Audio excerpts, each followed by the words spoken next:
Hello বন্ধুরা, এই গল্পের প্রথম সিজন আপলোড করা হয়েছিল। তো আজকে পরেরটুকু সহ সম্পূর্ণ গল্পটা আপলোড করা হয়েছে।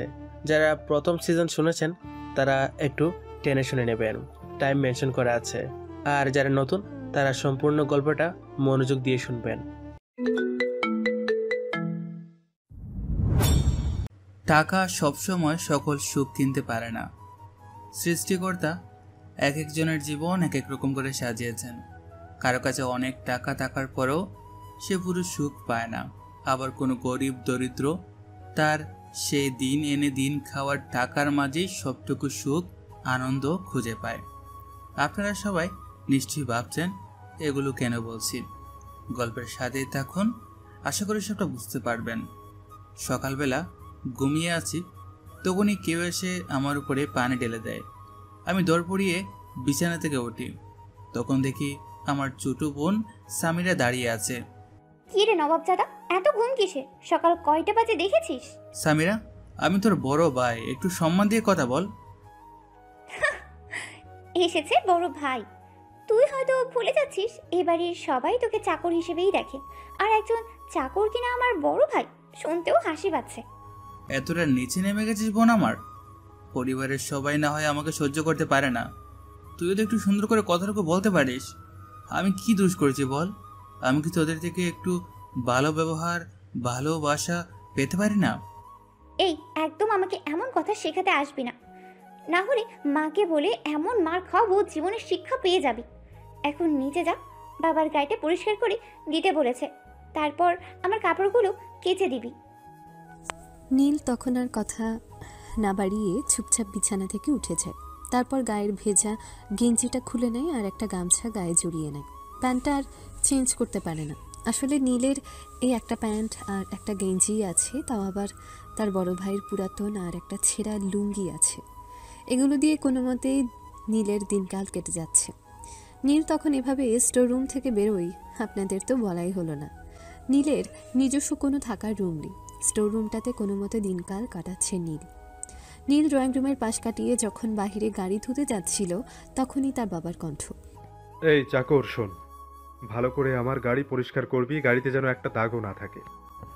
নীল হ্যাঁ বোধক মাথা নাড়ায়, তারপর বাহিরে চলে যায়। নীলের ভাবিও তখন সেখানে ছিল, তখনও কিছু বলে না, শুধু নীলের নিষ্পাপ মুখের দিকে তাকিয়েছিল। বাহিরে এসে নীল গ্যারেজ থেকে জিনিসপত্র নিয়ে গাড়ি পরিষ্কার করা শুরু করে। নীল গাড়ি পরিষ্কার করছিল আর হাসছিল। এটা কোনো আনন্দের হাসি নয়, এটা হচ্ছে হতাশা, কষ্ট আর বুকের ভেতরে থাকা ব্যথার হাসি।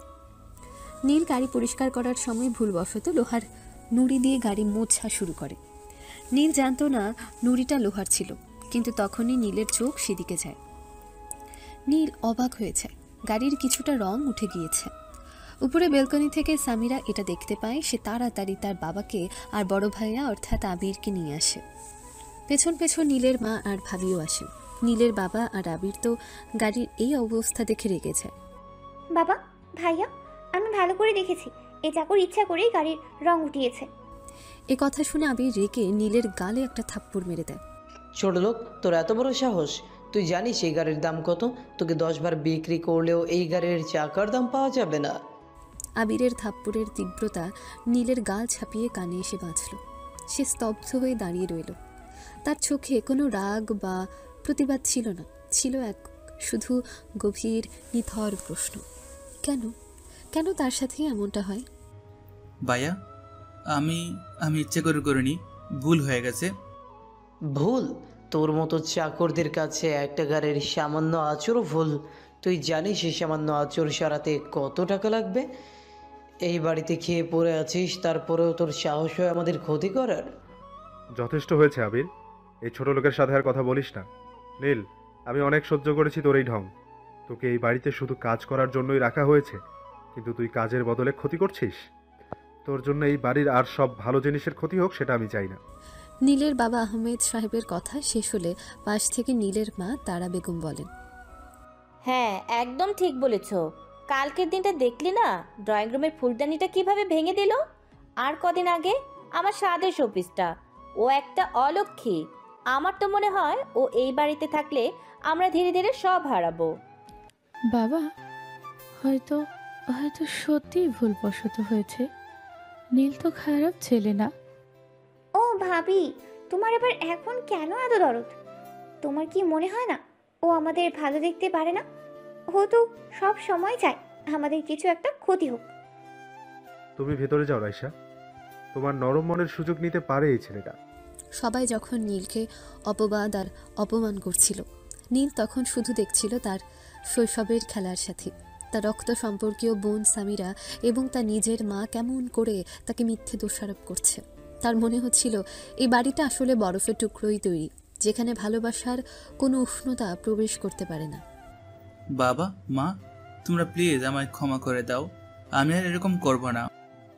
এই, তোকে না বারণ করেছি আমাকে মা বলে ডাকবি না? তারপরেও তোর ওই নোংরা মুখে কেন আমাকে ডাকিস? আর কোনোদিন যদি দেখি তাহলে সেদিন বুঝবি। একদম ঠিক, তুই আমাদের কোনো ছেলে না, তুই শুধু এই বাড়ির চাকর। এখন সর আমার গাড়ির কাছ থেকে।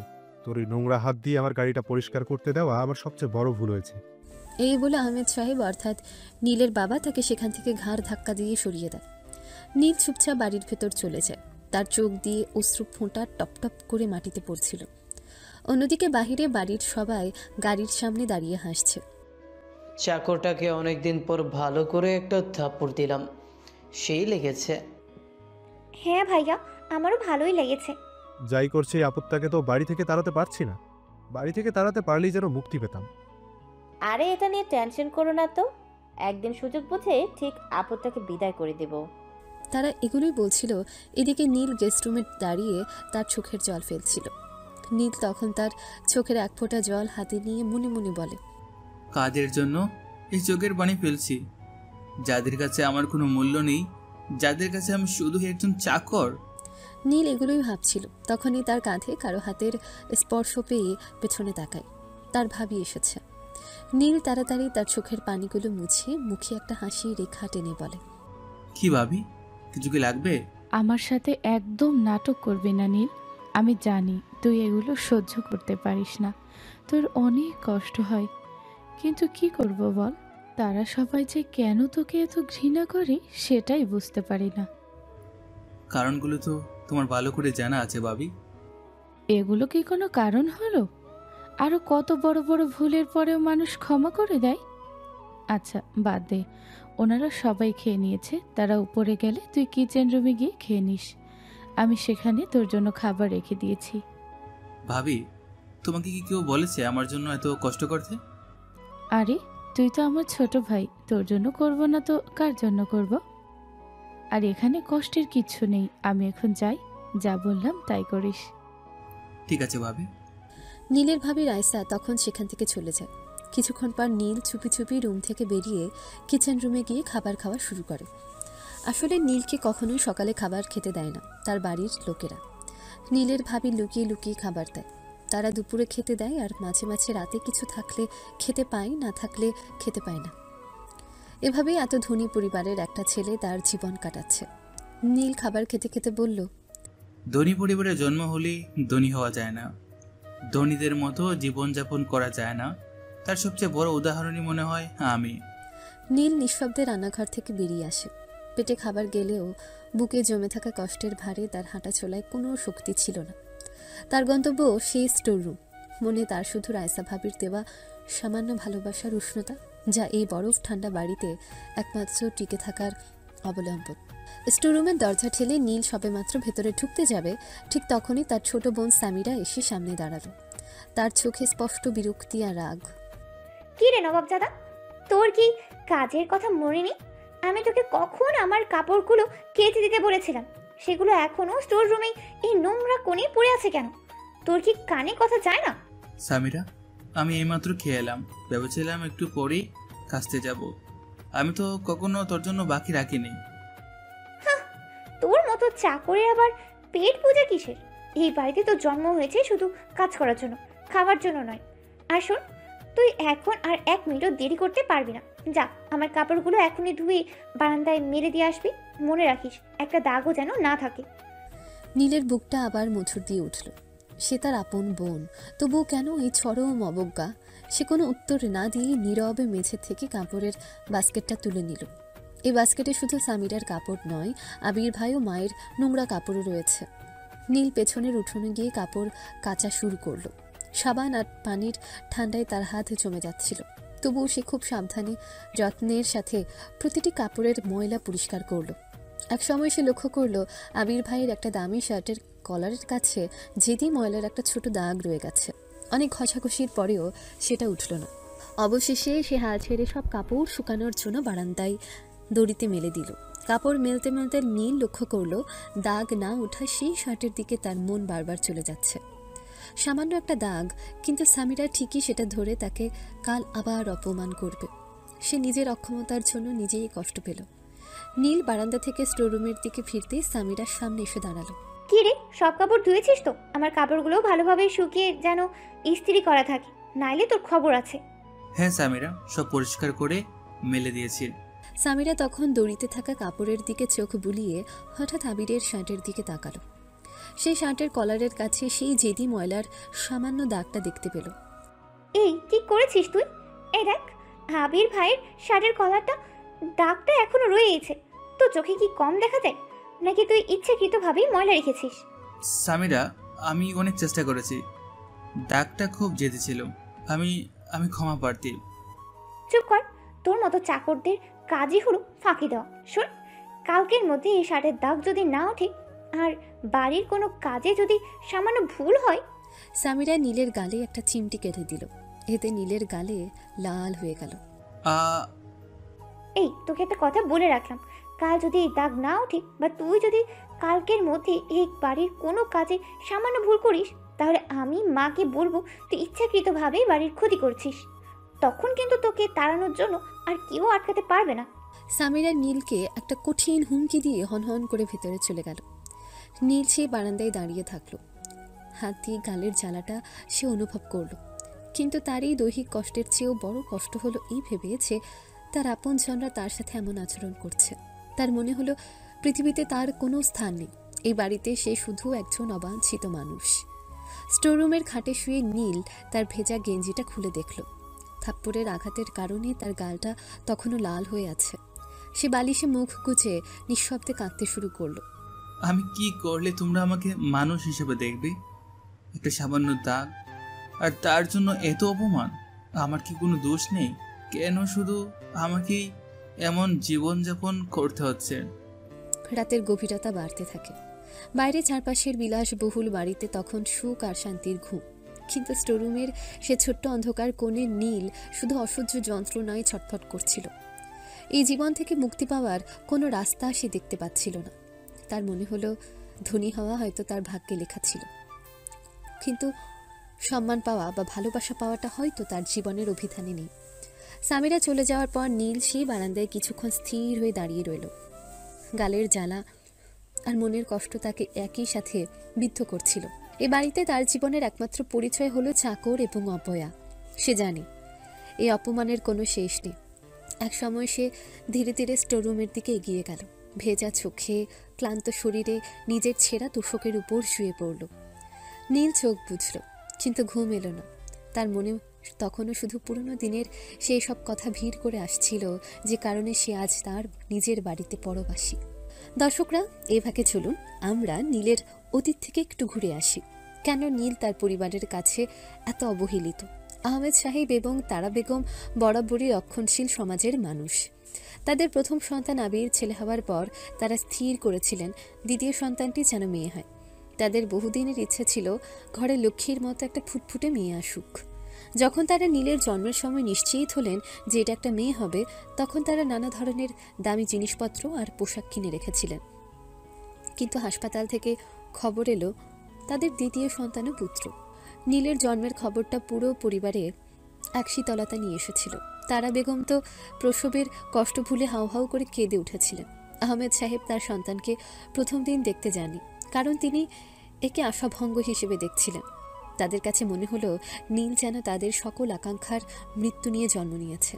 কিন্তু আসল অভিশাপ আসে আরও 2 বছর পর। যখন নীলের বয়স মাত্র 2 বছর, তখন তাদের পরিবারের কর্তা নীলের দাদা খুব অসুস্থ হয়ে পড়েন। দাদা নীলকে ভীষণ ভালোবাসতেন।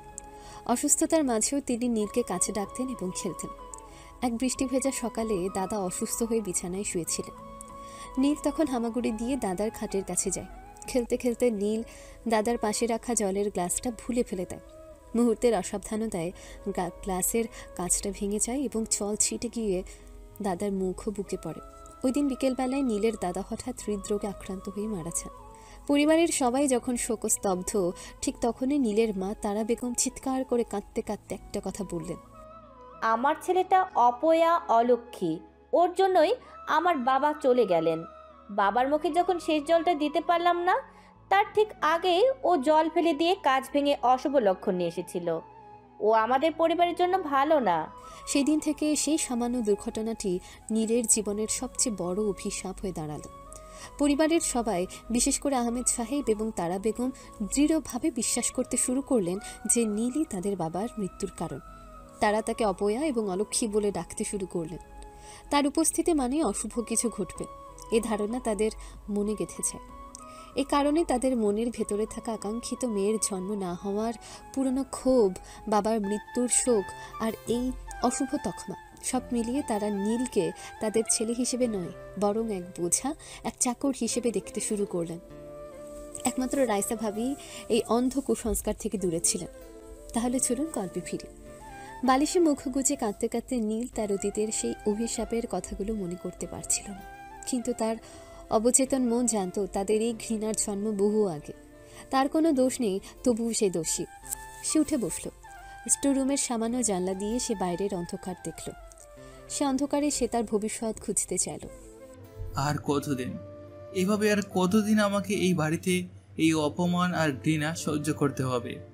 আমাকে কোনো একটা উপায় খুঁজে বের করতেই হবে, প্রমাণ করতেই হবে আমি অপয়া নই। নীল তখন স্থির হয়ে একটা গভীর প্রতিজ্ঞা করল। কালকের দিনটা তার কাছে শুধু আরেকটা কাজ করার দিন নয়, এটা তার ধৈর্য এবং সহনশীলতার শেষ পরীক্ষা। সে আর কোনো ভুল করবে না, কারণ সে জানে তার প্রতিটি ভুল এই পরিবারের তাকে আরও বেশি ঘৃণা করার অজুহাত তৈরি করে দেয়। বাড়ি তখন গভীর রাত, সমস্ত শহরে শান্তি নেমে এসেছে, কিন্তু এ বাড়ির স্টোররুমের অন্ধকারে এক অবহেলিত ছেলে তার ভেতরের সমস্ত যন্ত্রণা নিয়ে জেগে আছে। পরের দিনটাও নীলের জীবনে অভিশাপের মতোই এলো। সকালে ঘুম ভাঙল না, বরং গালে জলের ঝাপটা দিয়ে দিনের প্রতিটা ঘন্টা কাটল গাড়ির টায়ারের ধুলো ছেড়ে, বাথরুম পরিষ্কার করে আর আবির ও সামিরার পুরনো কাপড় ইস্ত্রি করে। প্রতিটা কাজে সামান্য ত্রুটি পেলেই তারা নীলকে উদ্দেশ্য করে নোংরা কথা বলতো, যেন নীল এই বাড়ির চাকর নয়, তাদের ব্যক্তিগত ঘৃণার পাত্র। দুপুরে খাওয়ার পর যখন বাড়ির সবাই নিজেদের ঘরে বিশ্রামে ব্যস্ত, তখন রাইসা ভাবি চুপি চুপি স্টোররুমের দিকে এলেন। নীল তখন অবসন্ন শরীরে বিছানায় আছোয়া হয়েছিল। এই নীল, কি ভাবছিস? তোর চোখ দুটো এত লাল কেন? কাল সামিয়া তোকে কিছু বলেছে বুঝি? না ভাবি, কিছু না। তোমার কষ্ট করা কি দরকার ছিল? তুমি তো জানো এখানে তোমার আসা উচিত না। কেন আসবো না?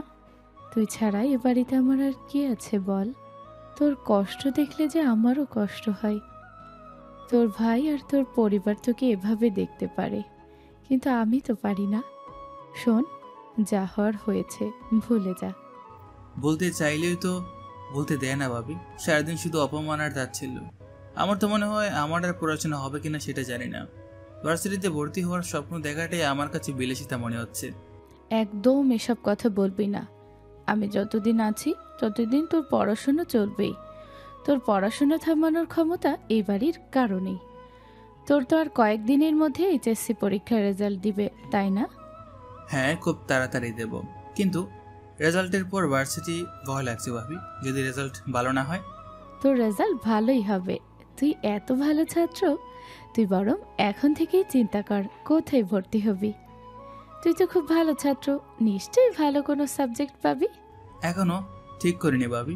আমার সব স্বপ্ন তো এই বাড়ির চার দেয়ালের অপমান আর কলেজের আড়ালে ঢাকা পড়ে আছে। শোন, স্বপ্নকে আটকে রাখিস না। তোর রেজাল্ট ভালো হলেই আমি তোকে ফর্মে হাত দিতে দেব।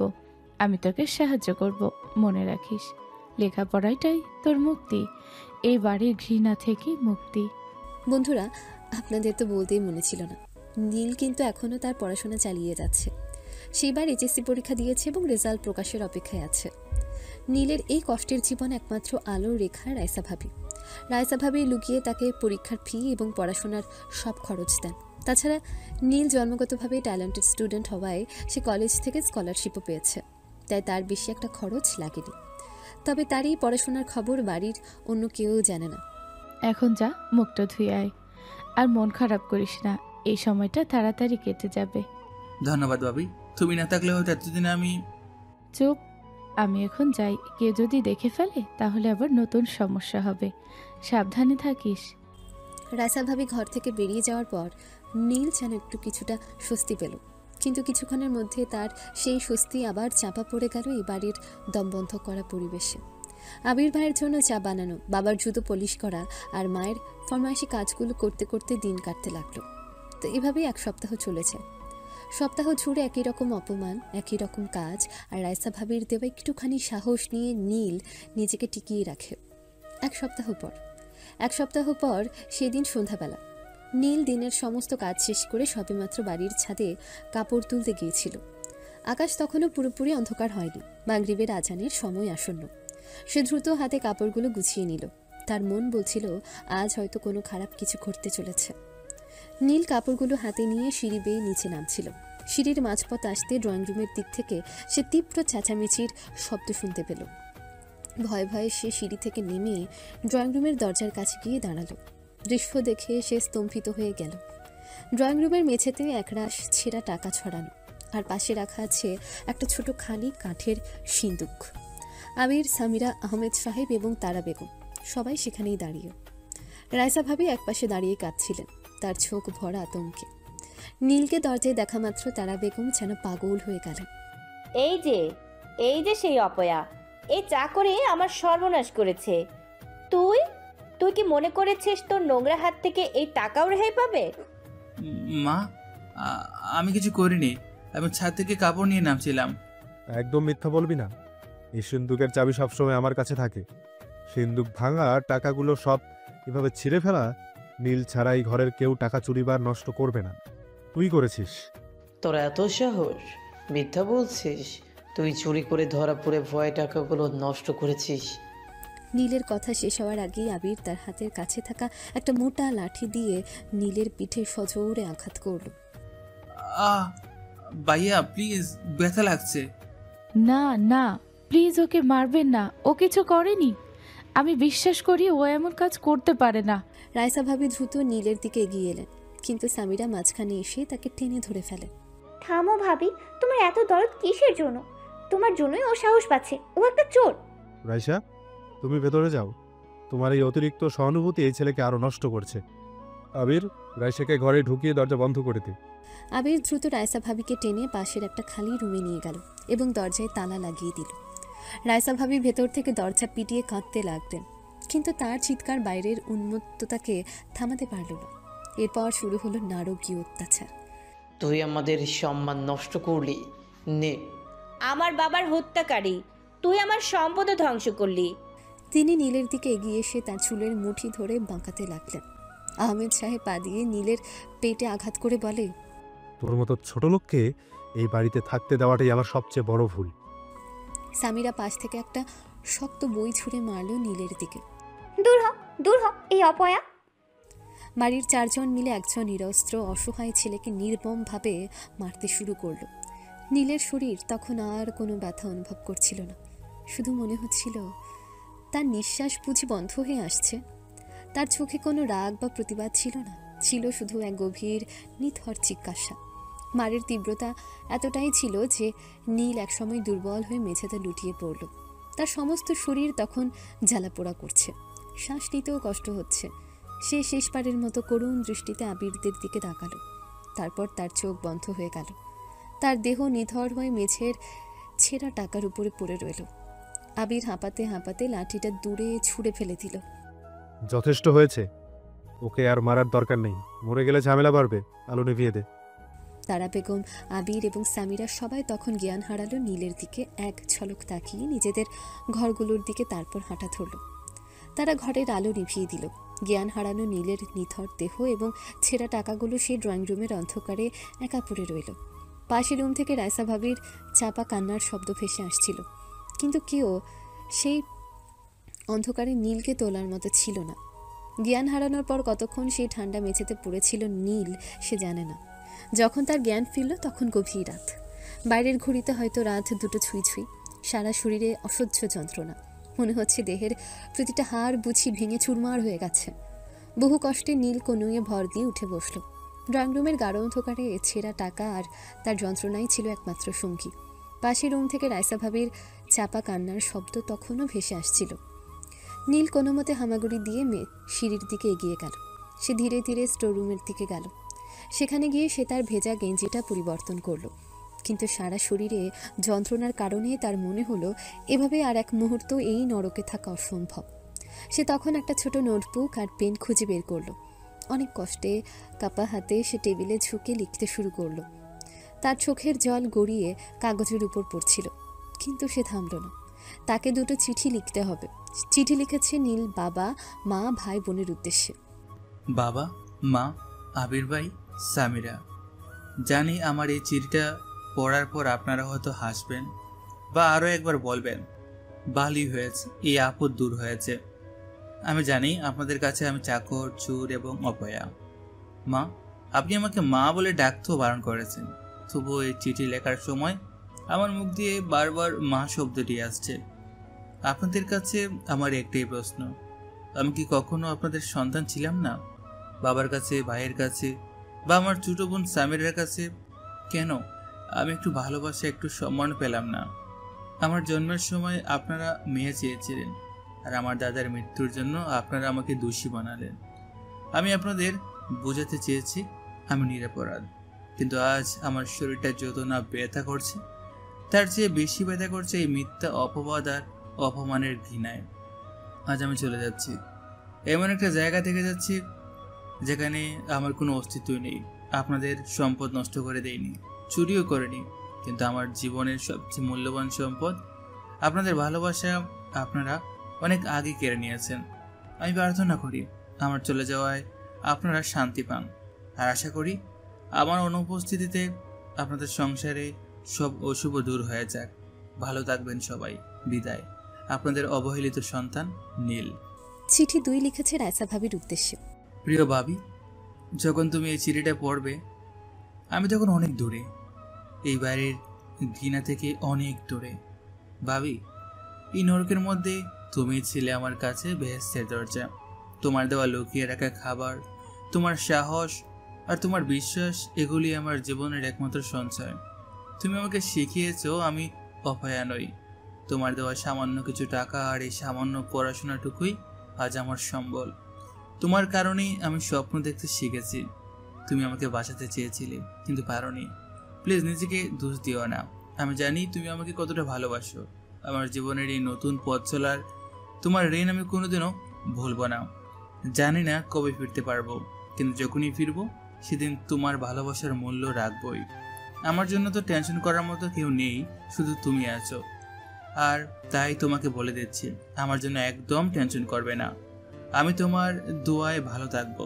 তুমি ভালো থেকো, সুখে থেকো। চিরকৃতজ্ঞ, নীল। চিঠি 2টি লিখে নীল অতি সাবধানে তার ভেজা চোখ মুছে নিল। সে তার সামান্য ছেঁড়া লুঙ্গি আর পুরনো গেঞ্জি ছাড়া আর কিছুই নিল না। পকেটে একটা টাকাও নেই। এটাই তার মুক্তি।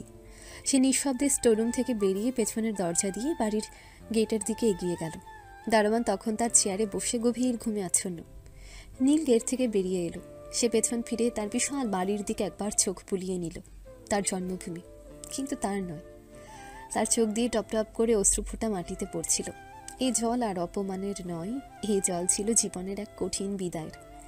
নীল রাস্তা ধরে হাঁটতে থাকে। তার সারা শরীর ব্যথা করছিল, প্রতি পদক্ষেপে যন্ত্রণা হচ্ছিল, কিন্তু সে থামল না। সে শুধু হাঁটতেই থাকলো সে অজানা গন্তব্যের দিকে, যেখানে হয়তো কোনো একদিন তাকে মানুষ হিসেবে সম্মান দেওয়া হবে। হঠাৎ সে আর পারল না। শরীরের যন্ত্রণা আর দুর্বলতা তাকে গ্রাস করল। নীল জ্ঞান হারিয়ে রাস্তার ধুলোই মাটিতে পড়ে যায়। তারপর আমাদের দৃশ্য পরিবর্তন হয়। পরের দিন সকাল। আহমেদ বাড়ি সকাল 9টা। প্রথমে নীলকে কাজে না দেখে সামিরা চিৎকার শুরু করলো। চাকরটা কোথায় গেল? বাবার জুতো এখনো পলিশ করা হয়নি কেন? কেউ নীলকে দেখতে না পেয়ে সামিরা রাগে গজগজ করতে করতে নীলের স্টোররুমের দিকে যায়। রুমে ঢুকতে এসে বিছানার তোষকের উপর ভাঁজ করা 2টো চিঠি দেখতে পায়। কৌতূহলী হয়ে সামিরা তাড়াতাড়ি চিঠি 2টো তুলে নেয়। সে তখন দ্রুত ড্রয়িং রুমে গেল। সেখানে আহমেদ সাহেব সংবাদপত্র পড়ছিলেন এবং আবির নাস্তার টেবিলে বসেছিল। বাবা, আবির ভাইয়া, দেখো এই চাকুটা চলে গেছে, এই চিঠি দুটো রেখে গেছে। এই কথা শুনেই আবির দ্রুত গিয়ে পাশের রুমের তালা খুলে রায়সা ভাবিকে জোর করে ড্রয়িং রুমে নিয়ে এলো। রায়সা ভাবি তখনও ভয় কাঁপছিলেন। দেখো ভাবি, তোমার সেই আদরের ভাই এখন কি করে গেছে। আবির তখন সামিরার হাত থেকে চিঠি দুটি নিয়ে দ্রুত খোলার নির্দেশ দিল। বাড়ির সবাই তখন উৎকণ্ঠা নিয়ে সেই চিঠি দুটোর দিকে তাকালো। ড্রয়িং রুমে তখন চরম উত্তেজনা। সামিরার হাত থেকে আবির দ্রুত চিঠি দুটো ছিনিয়ে নিল। সে যখন চিঠিগুলো পড়ল তখন তার মুখের রং পাল্টে গেল। নীলের নীরব যন্ত্রণার প্রতিটি শব্দ, তার সেই আকুতি, আমি কি কখনো আপনাদের সন্তান ছিলাম না? যেন তীরের ফলার মতো আঘাত হানল তাদের হৃদয়। চিঠির বিষয়বস্তু বোঝার পর পুরো ঘর জুড়ে নেমে এলো এক ভয়াবহ নিস্তব্ধতা, যা মুহূর্তেই ভেঙে গেল তীব্র কান্নার শব্দে। না না রে নীল, আমার নীল, আমি কি করেছি? আমি আমার সন্তানকে অপয়া বলেছি। আমি কেমন মা? আহমেদ সাহেব টেবিলে সজোরে আঘাত করে, চোখ দিয়ে জল গড়িয়ে পড়ছে। অলক্ষী, অপয়া, এই কথাগুলো বলে আমি কি ভুলটাই না করেছি? আমি কেন ওকে কখনো বিশ্বাস করিনি? আমি তোর বাবা। কাল রাতে ওকে মারার সাহস পেলাম কি করে? ভাইয়া দেখো, ও সত্যি চলে গেছে। আমি ওকে কত অপমান করেছি। আমি যে মিথ্যুক, ও নিরপরাধ ছিল। ভালোবাসা কেড়ে নিয়েছেন, ওর গায়ে আমার হাত উঠেছে। কি ভুল, কি অন্যায়। সামান্য টাকার চেয়ে একটা সন্তানের ভালোবাসা অনেক বেশি দামি, আর আমি সেটাই বুঝিনি। ঠিক সেই সময় যখন চারজনের বুকফাটা কান্না আর অনুশোচনায় ড্রয়িং রুম ভারী, তখনই আহমেদ সাহেবের ফোন বেজে উঠল। ফোনের স্ক্রিনে ভেসে উঠল এক অচেনা নাম্বার। হ্যালো, কে বলছেন? আসসালামু আলাইকুম আহমেদ সাহেব, আমি নীলের কলেজের প্রিন্সিপাল বলছি। আপনাকে একটি বিশেষ খবর দিতে ফোন করলাম। কি খবর? নীল নীল কি ঠিক আছে? আরে না না, সে একদম ঠিক আছে। রেজাল্ট বেরিয়েছে। আপনার ছেলে নীল পুরো ঢাকা বোর্ডের প্রথম স্থান অধিকার করেছে।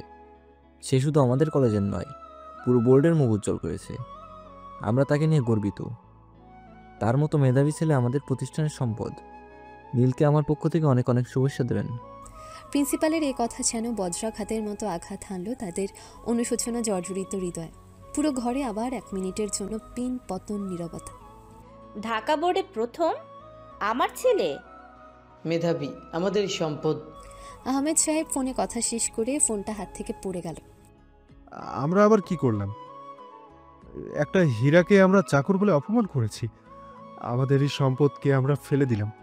রায়সা ভাবি এতদিন নিজেকে ধরে রেখেছিলেন, কিন্তু এই খবর শোনার পর তিনি আর পারলেন না। তিনি চিৎকার করে কেঁদে উঠলেন। আপনারা কি করলেন? ওকে অপয়া বলেছেন? ও তো আমাদের পরিবারের বরকত, ও তো আমাদের গর্ব। ও ভালো রেজাল্ট করে দেখালো, কিন্তু সেই ভালো ফলটা দেখানোর আগে আপনারা ওকে ঘর থেকে তাড়িয়ে দিলেন কেন? কেন ওর গায়ে হাত তুললেন আপনারা? রাইসা, আমাকে মাফ করে দে মা। আমার চোখ অন্ধ ছিল, আমি আমার সন্তানের মূল্য বুঝিনি। নীল, বাবারে, তুই কোথায় গেলি? আমার প্রথম স্থানাধিকারী সন্তান। নীল, বাবা আমার, তুমি এই অপয়া বাবার ভুলগুলো ক্ষমা করে দাও।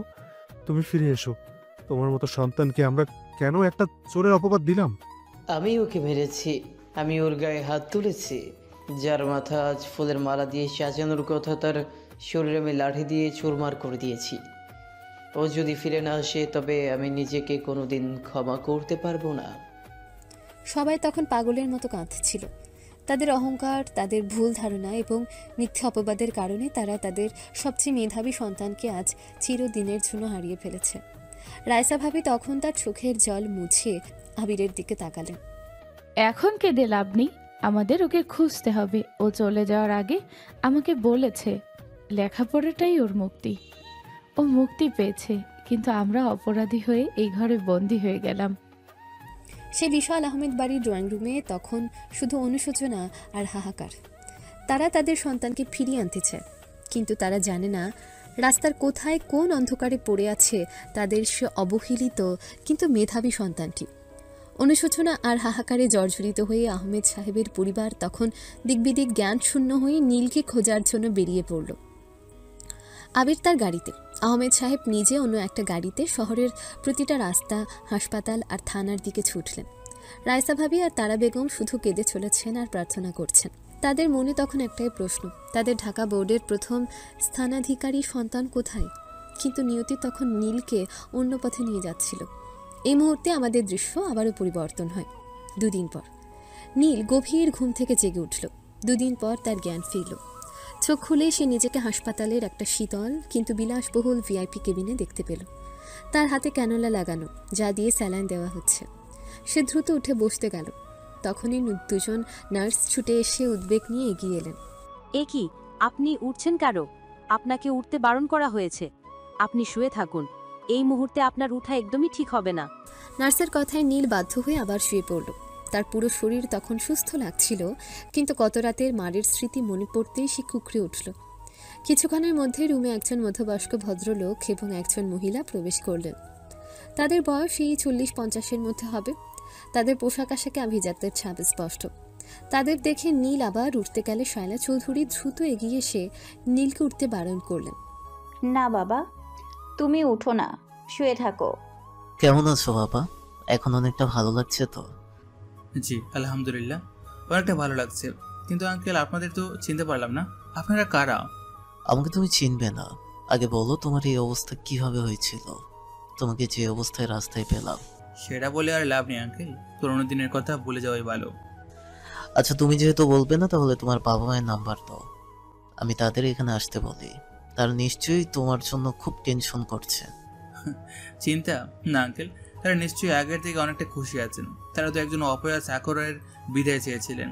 আচ্ছা, আপনারা আমাকে কোথায় পেয়েছেন? আসলে আরো 2 দিন আগে আমাদের ছেলের জন্মদিন ছিল। ওর নাম ছিল আকাশ। ওর জন্মদিন উপলক্ষে আমরা রাস্তার পাশে সকল গরিব ও অসহায়দের খাওয়াচ্ছিলাম। তখনই রাস্তার পাশ দিয়ে যেতে যেতে এক সময় তোমাকে জ্ঞানহীন অবস্থায় দেখতে পাই। সাথে সাথে তোমাকে এখানে নিয়ে আসি। হিমেল চৌধুরী তখন নীলের হাত ধরে জোর করতে লাগলেন। নীলের তখন চোখের জল আর ধরে রাখা সম্ভব হলো না। সে ফিসফিস করে সবটা খুলে বলল। তার জীবনের সমস্ত ঘৃণা, অপবাদ, দাদার মৃত্যু নিয়ে আসা কুসংস্কার, বাবা মায়ের দুর্ব্যবহার, আবিরের নির্মম প্রহার এবং অবশেষে তার বাড়ি ছেড়ে চলে আসার কারণ। এখানে নীল শুধু তার জীবনের কষ্টগুলো বলল। বোর্ড পরীক্ষার ফলাফলের কথা ছিপে গেল। নীলের কথা শুনে শায়লা চৌধুরী আর হিমেল চৌধুরী দুজনেই নীরব হয়ে গেলেন। শায়লা চৌধুরীর চোখ বেয়ে তখন অশ্রু গড়িয়ে পড়ছে। হিমেল চৌধুরী ক্রোধে মুষ্টিবদ্ধ করলেন। আস্তাগফিরুল্লাহ, এমন বাবা মাও হয়? নিজের রক্তকে এভাবে চোরের অপরাধ দেওয়া। আল্লাহ, তুমি এত কষ্ট সয়েছো বাবা। আমরা যদি আর একটু আগে পেতাম তোমাকে। পরিবেশ যখন একটু শান্ত হলো, তখন শায়লা চৌধুরী নীলের কপালে হাত বুলিয়ে দিলেন। বাবা, আমিও তো তোমার মায়ের মতো। তুমি কি আমার একটা আবদার রাখবে? জি বলুন মা। অজান্তে প্রথমবার মা শব্দটি উচ্চারণ করলো। তোমাকে দেখলেই আমার আমার ছেলে আকাশের কথা মনে পড়ে যায়। ওকে আমরা ছোটবেলায় হারিয়েছি, আজও তাকে খুঁজে পাইনি। আমাদের সেই ছেলের শূন্যতাটা আজও পূরণ হয়নি। তুমি কি আমার সেই ছেলের শূন্যতাটা পূরণ করবে? আন্টি, আপনারা এত ভালো, কিন্তু এটা কি বলছেন? আমার মতো একজন। কথা শেষ করতে পারল না। আমার জীবনে অনেক সমস্যা, অনেক ঘৃণা জড়িয়ে আছে। আমি সম্মান গ্রহণ করতে পারবো না। তুমি ভুলে যেও না, তোমার সমস্যার জন্য তুমি দায়ী নও বাবা। আমরা তোমাকে তোমার যোগ্য সম্মান দেব, তোমার যোগ্য শিক্ষা দেব। তুমি কেন মনে করছো তুমি এই সম্মান পাওয়ার যোগ্য নও? আমরা তোমাকে আমাদের ছেলে বানাতে চাই। প্লিজ বাবা, আমাদের ফিরিয়ে দিও না। তুমি কি আমার শূন্য কোলটা ভরিয়ে দেবে না? আমি কি তোমার থেকে মা ডাকটা শুনবো না? শায়লা চৌধুরীর এই আকুতি আর হিমেল চৌধুরীর যুক্তি দুটোই নীলের হৃদয়ে গেঁথে গেল। এই সেই ভালোবাসা যা সে সারা জীবন খুঁজেছিল। রক্তের বাঁধন না থেকেও তারা আজ তাকে আপন করে নিতে চাইছে। আমাকে আপনারা এত সম্মান দিচ্ছেন, আমার কিছু চাওয়ার নেই। আপনারা যদি আমাকে আপনাদের সন্তান হিসেবে গ্রহণ করেন, আমি আপনাদের ঋণ কোনোদিনও শোধ করতে পারবো না। আজ থেকে আপনারা আমার মা বাবা। আলহামদুলিল্লাহ বাবা, তোমার কোনো ঋণ শোধ করতে হবে না। তুমি শুধু সুস্থ হয়ে ওঠো। তুমি যেটুকু পড়তে চাও, যে পথে যেতে চাও, সেই ব্যবস্থা এবার আমি করব। তোমার আসল জীবন এবার শুরু হবে। এক মুহূর্তে নীলের জীবনের সমস্ত অন্ধকার দূর হয়ে গেল। সে পেল এক নতুন জীবন, নতুন পরিবার এবং তার স্বপ্নের ডানা মেলার আসল সুযোগ। এই হাসপাতালের ভিআইপি কেবিনে তখন এক নতুন সম্পর্কের জন্ম হলো, যা রক্তের বাঁধন নয়, বিশ্বাসের বাঁধন। নীলকে নতুন করে পেয়ে হিমেল চৌধুরী এবং শায়লা চৌধুরী যেন আকাশের চাঁদ হাতে পেলেন। তারা নীলকে দ্রুত হাসপাতাল থেকে রিলিজ দেওয়ার ব্যবস্থা করলেন। সেদিন রাতের দিকে নীলকে হাসপাতাল থেকে রিলিজ দেওয়া হয়েছিল। হিমেল চৌধুরী এবং শায়লা চৌধুরী দুজনেই তখন হাসপাতালের ভিআইপি কেবিনে উপস্থিত ছিলেন। নীল তখন হাসপাতালের পোশাক পরিবর্তন করে নতুন ঝকঝক একটা শার্ট পরতে যাচ্ছিল। বাবা, আমি তোমাকে সাহায্য করছি। তোমার পিঠে এখনো ব্যথা আছে। নীল যখন তার গেঞ্জিটা খুলল তখনই শায়লা বেগমের চোখ নীলের পিঠের দিকে গেল। কাল রাতে আবিরের লাঠির আঘাতে নীলের পিঠে গভীর ক্ষতের দাগ ছিল। শায়লা চৌধুরী সেই ক্ষতের দাগগুলো দেখছিলেন আর নীরবে কাঁদছিলেন। কিন্তু হঠাৎ করে তার দৃষ্টি স্থির হয়ে গেল পিঠের ডান দিকে কাঁধের নিচে। সেখানে পাশাপাশি সামান্য দূরত্বে স্পষ্ট 3টা ছোট তিল দেখা যাচ্ছে। তিলগুলো অনেকটা ইংরেজি বর্ণ এলের মতো আকার ধারণ করে আছে। শায়লা চৌধুরীর চোখ বিস্ফারিত হলো। তার নিঃশ্বাস যেন বন্ধ হয়ে এলো। তিনি যেন এক মুহূর্তে 16 বছর আগের সেই ভয়ঙ্কর দিনটাই ফিরে গেলেন। তিনি স্পষ্ট মনে করতে পারলেন তাদের হারিয়ে যাওয়া ছেলে আকাশের পিঠেও ঠিক একই জায়গায় এই 3টা তিল ছিল। এই তিলগুলো আকাশের জন্মের সময় থেকেই ছিল। আল্লাহু আকবার, এ কি দেখছি আমি? তিনি দ্রুত নীলের পিঠের দিকে আরও ঝুঁকে গেলেন। ক্ষতের দাগের ঠিক নিচে সেই 3টা তিল। শায়লা চৌধুরী যেন নিজের চোখকেও বিশ্বাস করতে পারছিলেন না। তিনি বারবার সেই স্থানটিতে হাত বুলিয়ে দেখতে লাগলেন। আন্টি, কি হয়েছে? তুমি এমন করছো কেন? কি হলো শায়লা, তুমি এভাবে কাঁপছো কেন? শায়লা চৌধুরী হিমেল চৌধুরীর দিকে ঘুরে কান্নার দমকে কথা বলতে পারছিলেন না। হিমেল, হিমেল, দেখো দেখো ওর পিঠে। হিমেল চৌধুরী অবাক হয়ে নীলের পিঠের দিকে তাকালেন। তিনি শায়লা চৌধুরীর আঙুলের দেখানো স্থানটা দেখলেন সেই 3টা স্পষ্ট তিল। সে চিহ্নের দিকে তাকিয়ে তিনিও স্তব্ধ হয়ে গেলেন। এ তো আকাশের জন্মের চিহ্ন। শায়লা চৌধুরী নীলকে দুহাত দিয়ে জড়িয়ে ধরে হাউমাউ করে কেঁদে উঠলেন। আমার আকাশ ফিরে এসেছে। আমি জানতাম আল্লাহ আমার ছেলেকে ফিরিয়ে দেবেন। শায়লা চৌধুরীর সেই আকুল কান্না নীলকে স্তম্ভিত করে দিল। তার সারা শরীর যেন থরথর করে কাঁপছে। এত বছর পর হঠাৎ কি শুনছে সে? আন্টি, তোমরা কি বলছো? আমি তো নীল, আমি তো... বাবা, তুমি আমাদের আকাশ। আজ থেকে প্রায় 16 বছর আগে তুমি আমাদের বাড়ি থেকে হারিয়ে গিয়েছিলে। তোমাকে অনেক খুঁজেছি কিন্তু পাইনি। তোমার মা ঠিকই বলছেন, এই 3টা তিল তোমার জন্মের সময় থেকেই ছিল। আমরা কখনো ভুলতে পারিনি। সমস্ত ঘটনা শুনে নীল যেন বিশ্বাস করতে পারছিল না যে পরিবারটি তাকে এত ভালোবাসা দিয়েছে সেই তারাই তার আসল পরিবার। নীলও তখন আর নিজেকে ধরে রাখতে পারল না। সে শায়লা চৌধুরীকে শক্ত করে জড়িয়ে ধরল। তার চোখ দিয়ে খুশির অশ্রু ঝরছিল। মা, আমি তো ভাবিনি আমার জীবনে এত বড় আনন্দ অপেক্ষা করছে। আলহামদুলিল্লাহ। সে হাসপাতালের ভিআইপি কেবিনে তখন এক নতুন আনন্দের ঢেউ। যে ছেলেটি নিজের পরিবারের কাছে অপয়া ছিল সে আজ তার আসল পরিবারকে ফিরে পেল। যে ভালোবাসা সে চুরি করে খুঁজতে যেত, আজ সেই ভালোবাসা তাকে খুঁজে নিল। হিমেল চৌধুরী আর শায়লা চৌধুরীর চোখের জল বুঝিয়ে দিল আজ থেকে নীলের জীবনের তৃতীয় এবং প্রকৃত অধ্যায় শুরু হলো। তো দর্শক, এখন থেকে নায়কের নাম নীল থেকে পরিবর্তন করে আকাশ বলা হবে, যেহেতু আকাশই তার আসল নাম। সেই রাতে হাসপাতাল থেকে রিলিজ পাওয়ার পর হিমেল চৌধুরী, শায়লা চৌধুরী এবং তাদের সদ্য ফিরে পাওয়া সন্তান আকাশকে নিয়ে একটা নিরিবিলি 5 তারকা হোটেলে গেলেন। তাদের মন তখন শান্তিতে ভরে আছে। তারা আকাশকে একটা আলাদা রুমে নিয়ে বসলেন, যেখানে শুধু ভালোবাসার গল্প হবে। বাবা, নিজের আসল পরিবার সম্পর্কে তো কিছুই জানিস না। অনেক কিছু জানতে হবে এখন। শুনতে হলে সর্বপ্রথম কথা হচ্ছে, তোর একটা ছোট বোন আছে, ওর নাম তিথি। ও এবার কলেজে উঠবে, তোর থেকে 3 বছরের ছোট। আমার ছোট বোন? কি ভাগ্য। তারপর মূল কথা হচ্ছে, আমাদের পুরো পরিবারের কেউই জানে না যে তুই হারিয়ে গিয়েছিলি। এমনকি তোর ছোট বোনও জানে না। মানে এ কিভাবে সম্ভব বাবা? হ্যাঁ, এটা শুধু আমি আর তোর মা জানি। তোর জন্মের পর থেকে তোর চাচার সম্পত্তি লোভে আমাদের উপর নজর রাখতো। তাই আমরা সবাইকে বলেছিলাম আমার ছেলেকে আমি সবার থেকে দূরে রেখেছি। ওকে আমি আমাদের সাথে রাখিনি। বলেছিলাম আমার অনেক শত্রু আছে, ওরা তোর ক্ষতি করতে পারে। এই মিথ্যে কথা বলেই তো এতগুলো বছর তোকে ছাড়া কাটিয়েছি বাবা। আমাদের প্রতিটি দিন ছিল যন্ত্রণার, কিন্তু এখন আর না। তোকে সবার সামনে আনার সময় এসে গিয়েছে। কিন্তু বাবা, বাইরের মানুষকে বললে সমস্যা হতো বুঝলাম, কিন্তু তুমি পরিবারের কাউকে বলনি কেন? আসলে তোর একমাত্র চাচা তেমন ভালো স্বভাবের না। ও একবার যদি শোনে যে তুই নিখোঁজ ছিলি আর ফিরে এসেছিস, তাহলে কৌশলে সব সম্পত্তি ওর ছেলের নামই নিয়ে নিবে। কারণ আমাদের পরিবারের নিয়ম হলো ছেলেরা সম্পত্তি পায়, মেয়েরা কিচ্ছু পায় না। আমাদের যদিও সম্পত্তির এত ইচ্ছে নেই, কিন্তু ওটা তো দাদা দাদির সম্পত্তি, আমরা ওটাকে হারাতে পারবো না। দাদা দাদি কি এখনো বেঁচে আছেন?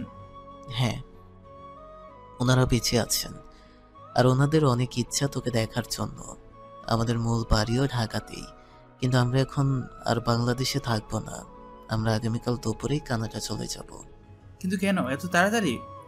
আরে, তোকে তো বলাই হলো না, আমার প্রধান ব্যবসা হচ্ছে কানাডায়।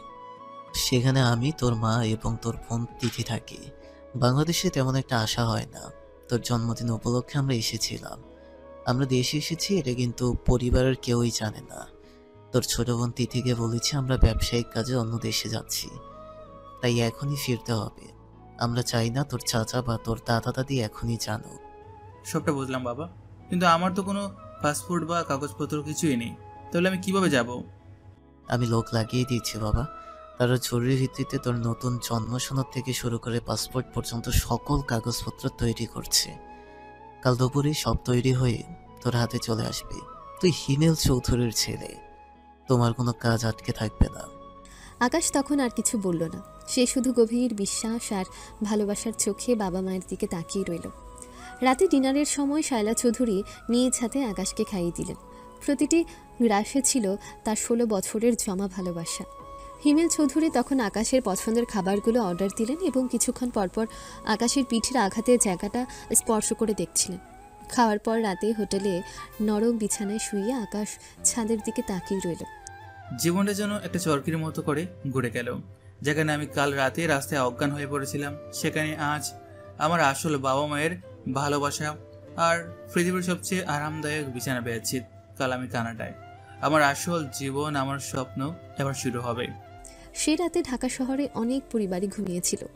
আহমেদ সাহেবের বাড়িতে চলছিল অনুশোচনার আগুন, আর অন্যদিকে চৌধুরী পরিবারের হোটেলে আকাশ খুঁজে পেয়েছিল জীবনের আসল শান্তি এবং এক নতুন দিগন্ত। পরের দিন দুপুরে হিমেল চৌধুরী নির্ধারিত সময়ে আকাশের হাতে তার সকল নতুন কাগজপত্র তুলে দিলেন। পাসপোর্ট থেকে শুরু করে সবকিছুই নিখুঁত। বাবা মায়ের সাথে কানাডার উদ্দেশ্যে উড়াল দিল আকাশ। যে আকাশ কাল রাতে রাস্তায় পড়েছিল, সে আজ উড়োজাহাজের প্রথম শ্রেণীর আসনে বসে আছে। বিশাল এক যাত্রার পর অবশেষে তারা কানাডা টরন্টো বিমানবন্দরে অবতরণ করল। বিমানবন্দর থেকে বেরিয়ে আসতে তাদের ব্যক্তিগত সহকারী জসিম উদ্দিন তাদের রিসিভ করতে এগিয়ে এলেন। জসিমের হাতে ছিল একটা স্বাগত ব্যানার। আসসালামু আলাইকুম স্যার। ম্যাডাম কেমন আছেন? আপনার যাত্রা নিশ্চয়ই ভালো ছিল। স্যার ইনি কি? আমি তো... ওয়ালাইকুম আসসালাম জসিম। ও আর কেউ নয়, ও আমার একমাত্র ছেলে আকাশ চৌধুরী। এতদিন সে পড়াশোনার জন্য দেশের বাইরে ছিল, এখন থেকে আমাদের সঙ্গেই থাকবে। জসিম উদ্দিনের চোখ যেন কপালে ওঠার জোগাড়। গত 20 বছর ধরে তিনি এই পরিবারের সঙ্গে কাজ করেছেন, অথচ হিমেল চৌধুরীর একমাত্র ছেলে আছে তা তিনি কখনো জানতে পারেননি। জসিম সঙ্গে সঙ্গে হাঁটু গেড়ে আকাশকে সালাম জানালেন। আকাশ স্যার, আপনাকে স্বাগত। আপনি আমাদের সাথে থাকবেন এটা জেনে খুবই আনন্দিত। ধন্যবাদ আঙ্কেল। ঠিক আছে জসিম, এবার চলো।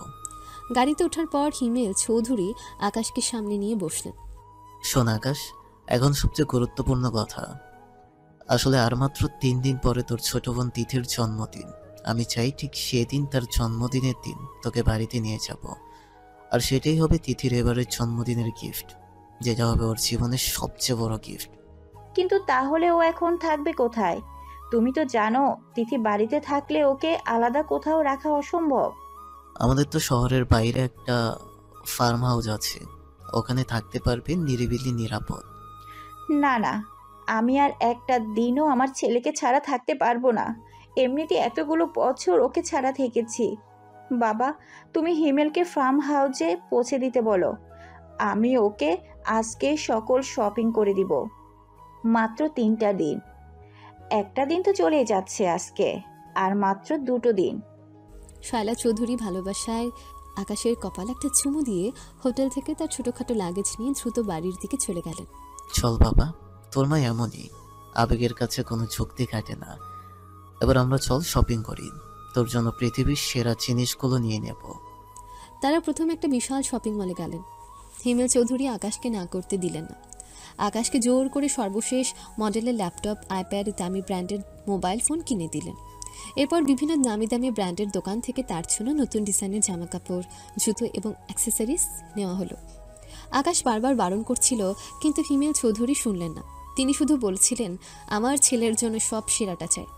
শপিং শেষে যখন বিল দেওয়া হলো, তখন তাদের মোট খরচ দাঁড়িয়েছিল বাংলাদেশি টাকায় প্রায় 9 লক্ষ টাকা। শপিং শেষে হিমেল চৌধুরী আকাশকে নিয়ে টরন্টোর বাইরে তাদের বিলাসবহুল ফার্ম হাউসে গেলেন। ফার্ম হাউসটা ছিল প্রকৃতির মাঝে এক শান্ত নীড়। হিমেল চৌধুরী আকাশকে ফার্ম হাউসে পৌঁছে দিয়ে তিথির জন্মদিনের শেষ প্রস্তুতির জন্য বাড়িতে চলে গেলেন।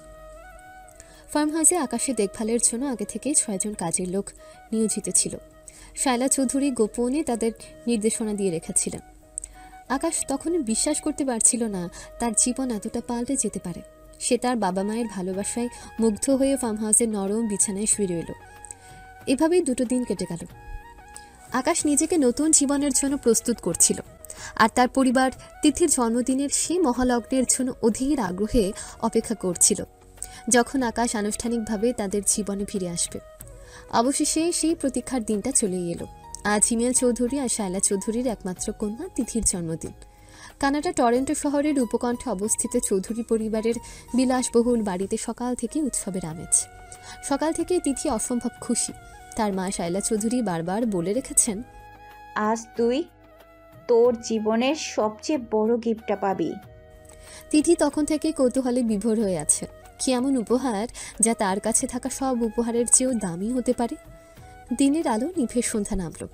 বাড়ির বাগান তখন রঙিন আলোয় ঝলমল করছে।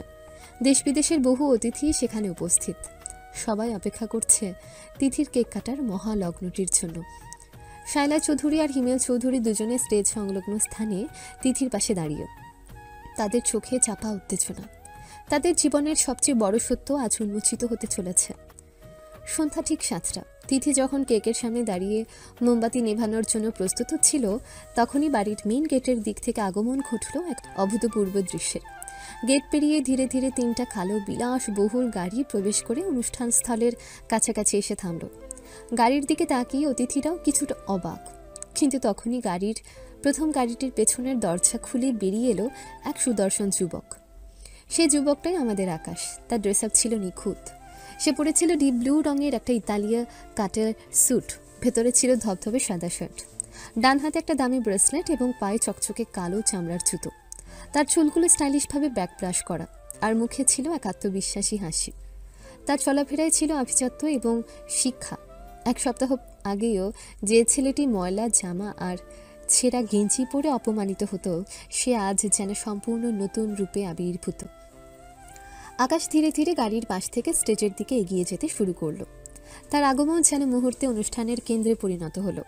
তখনই শায়লা চৌধুরী, যার চোখ দিয়ে তখন আনন্দাশ্রু ঝরছিল, তিথির কানে কানে খুব আলতো করে কথাটা বললেন, তিথিমা, এটা হচ্ছে আকাশ, তোমার বড় ভাই, তোমার জীবনের সবচেয়ে বড় উপহার।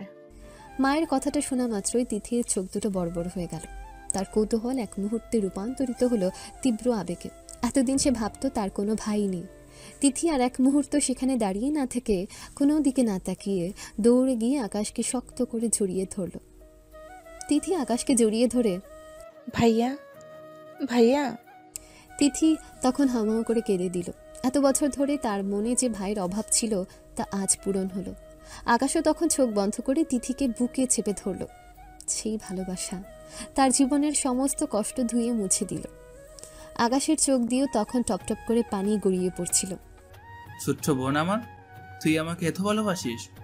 আকাশ তখন তিথিকে তার বুক থেকে আলতো করে তুলে ধরল, তার কপালে একটা চুমু দিল।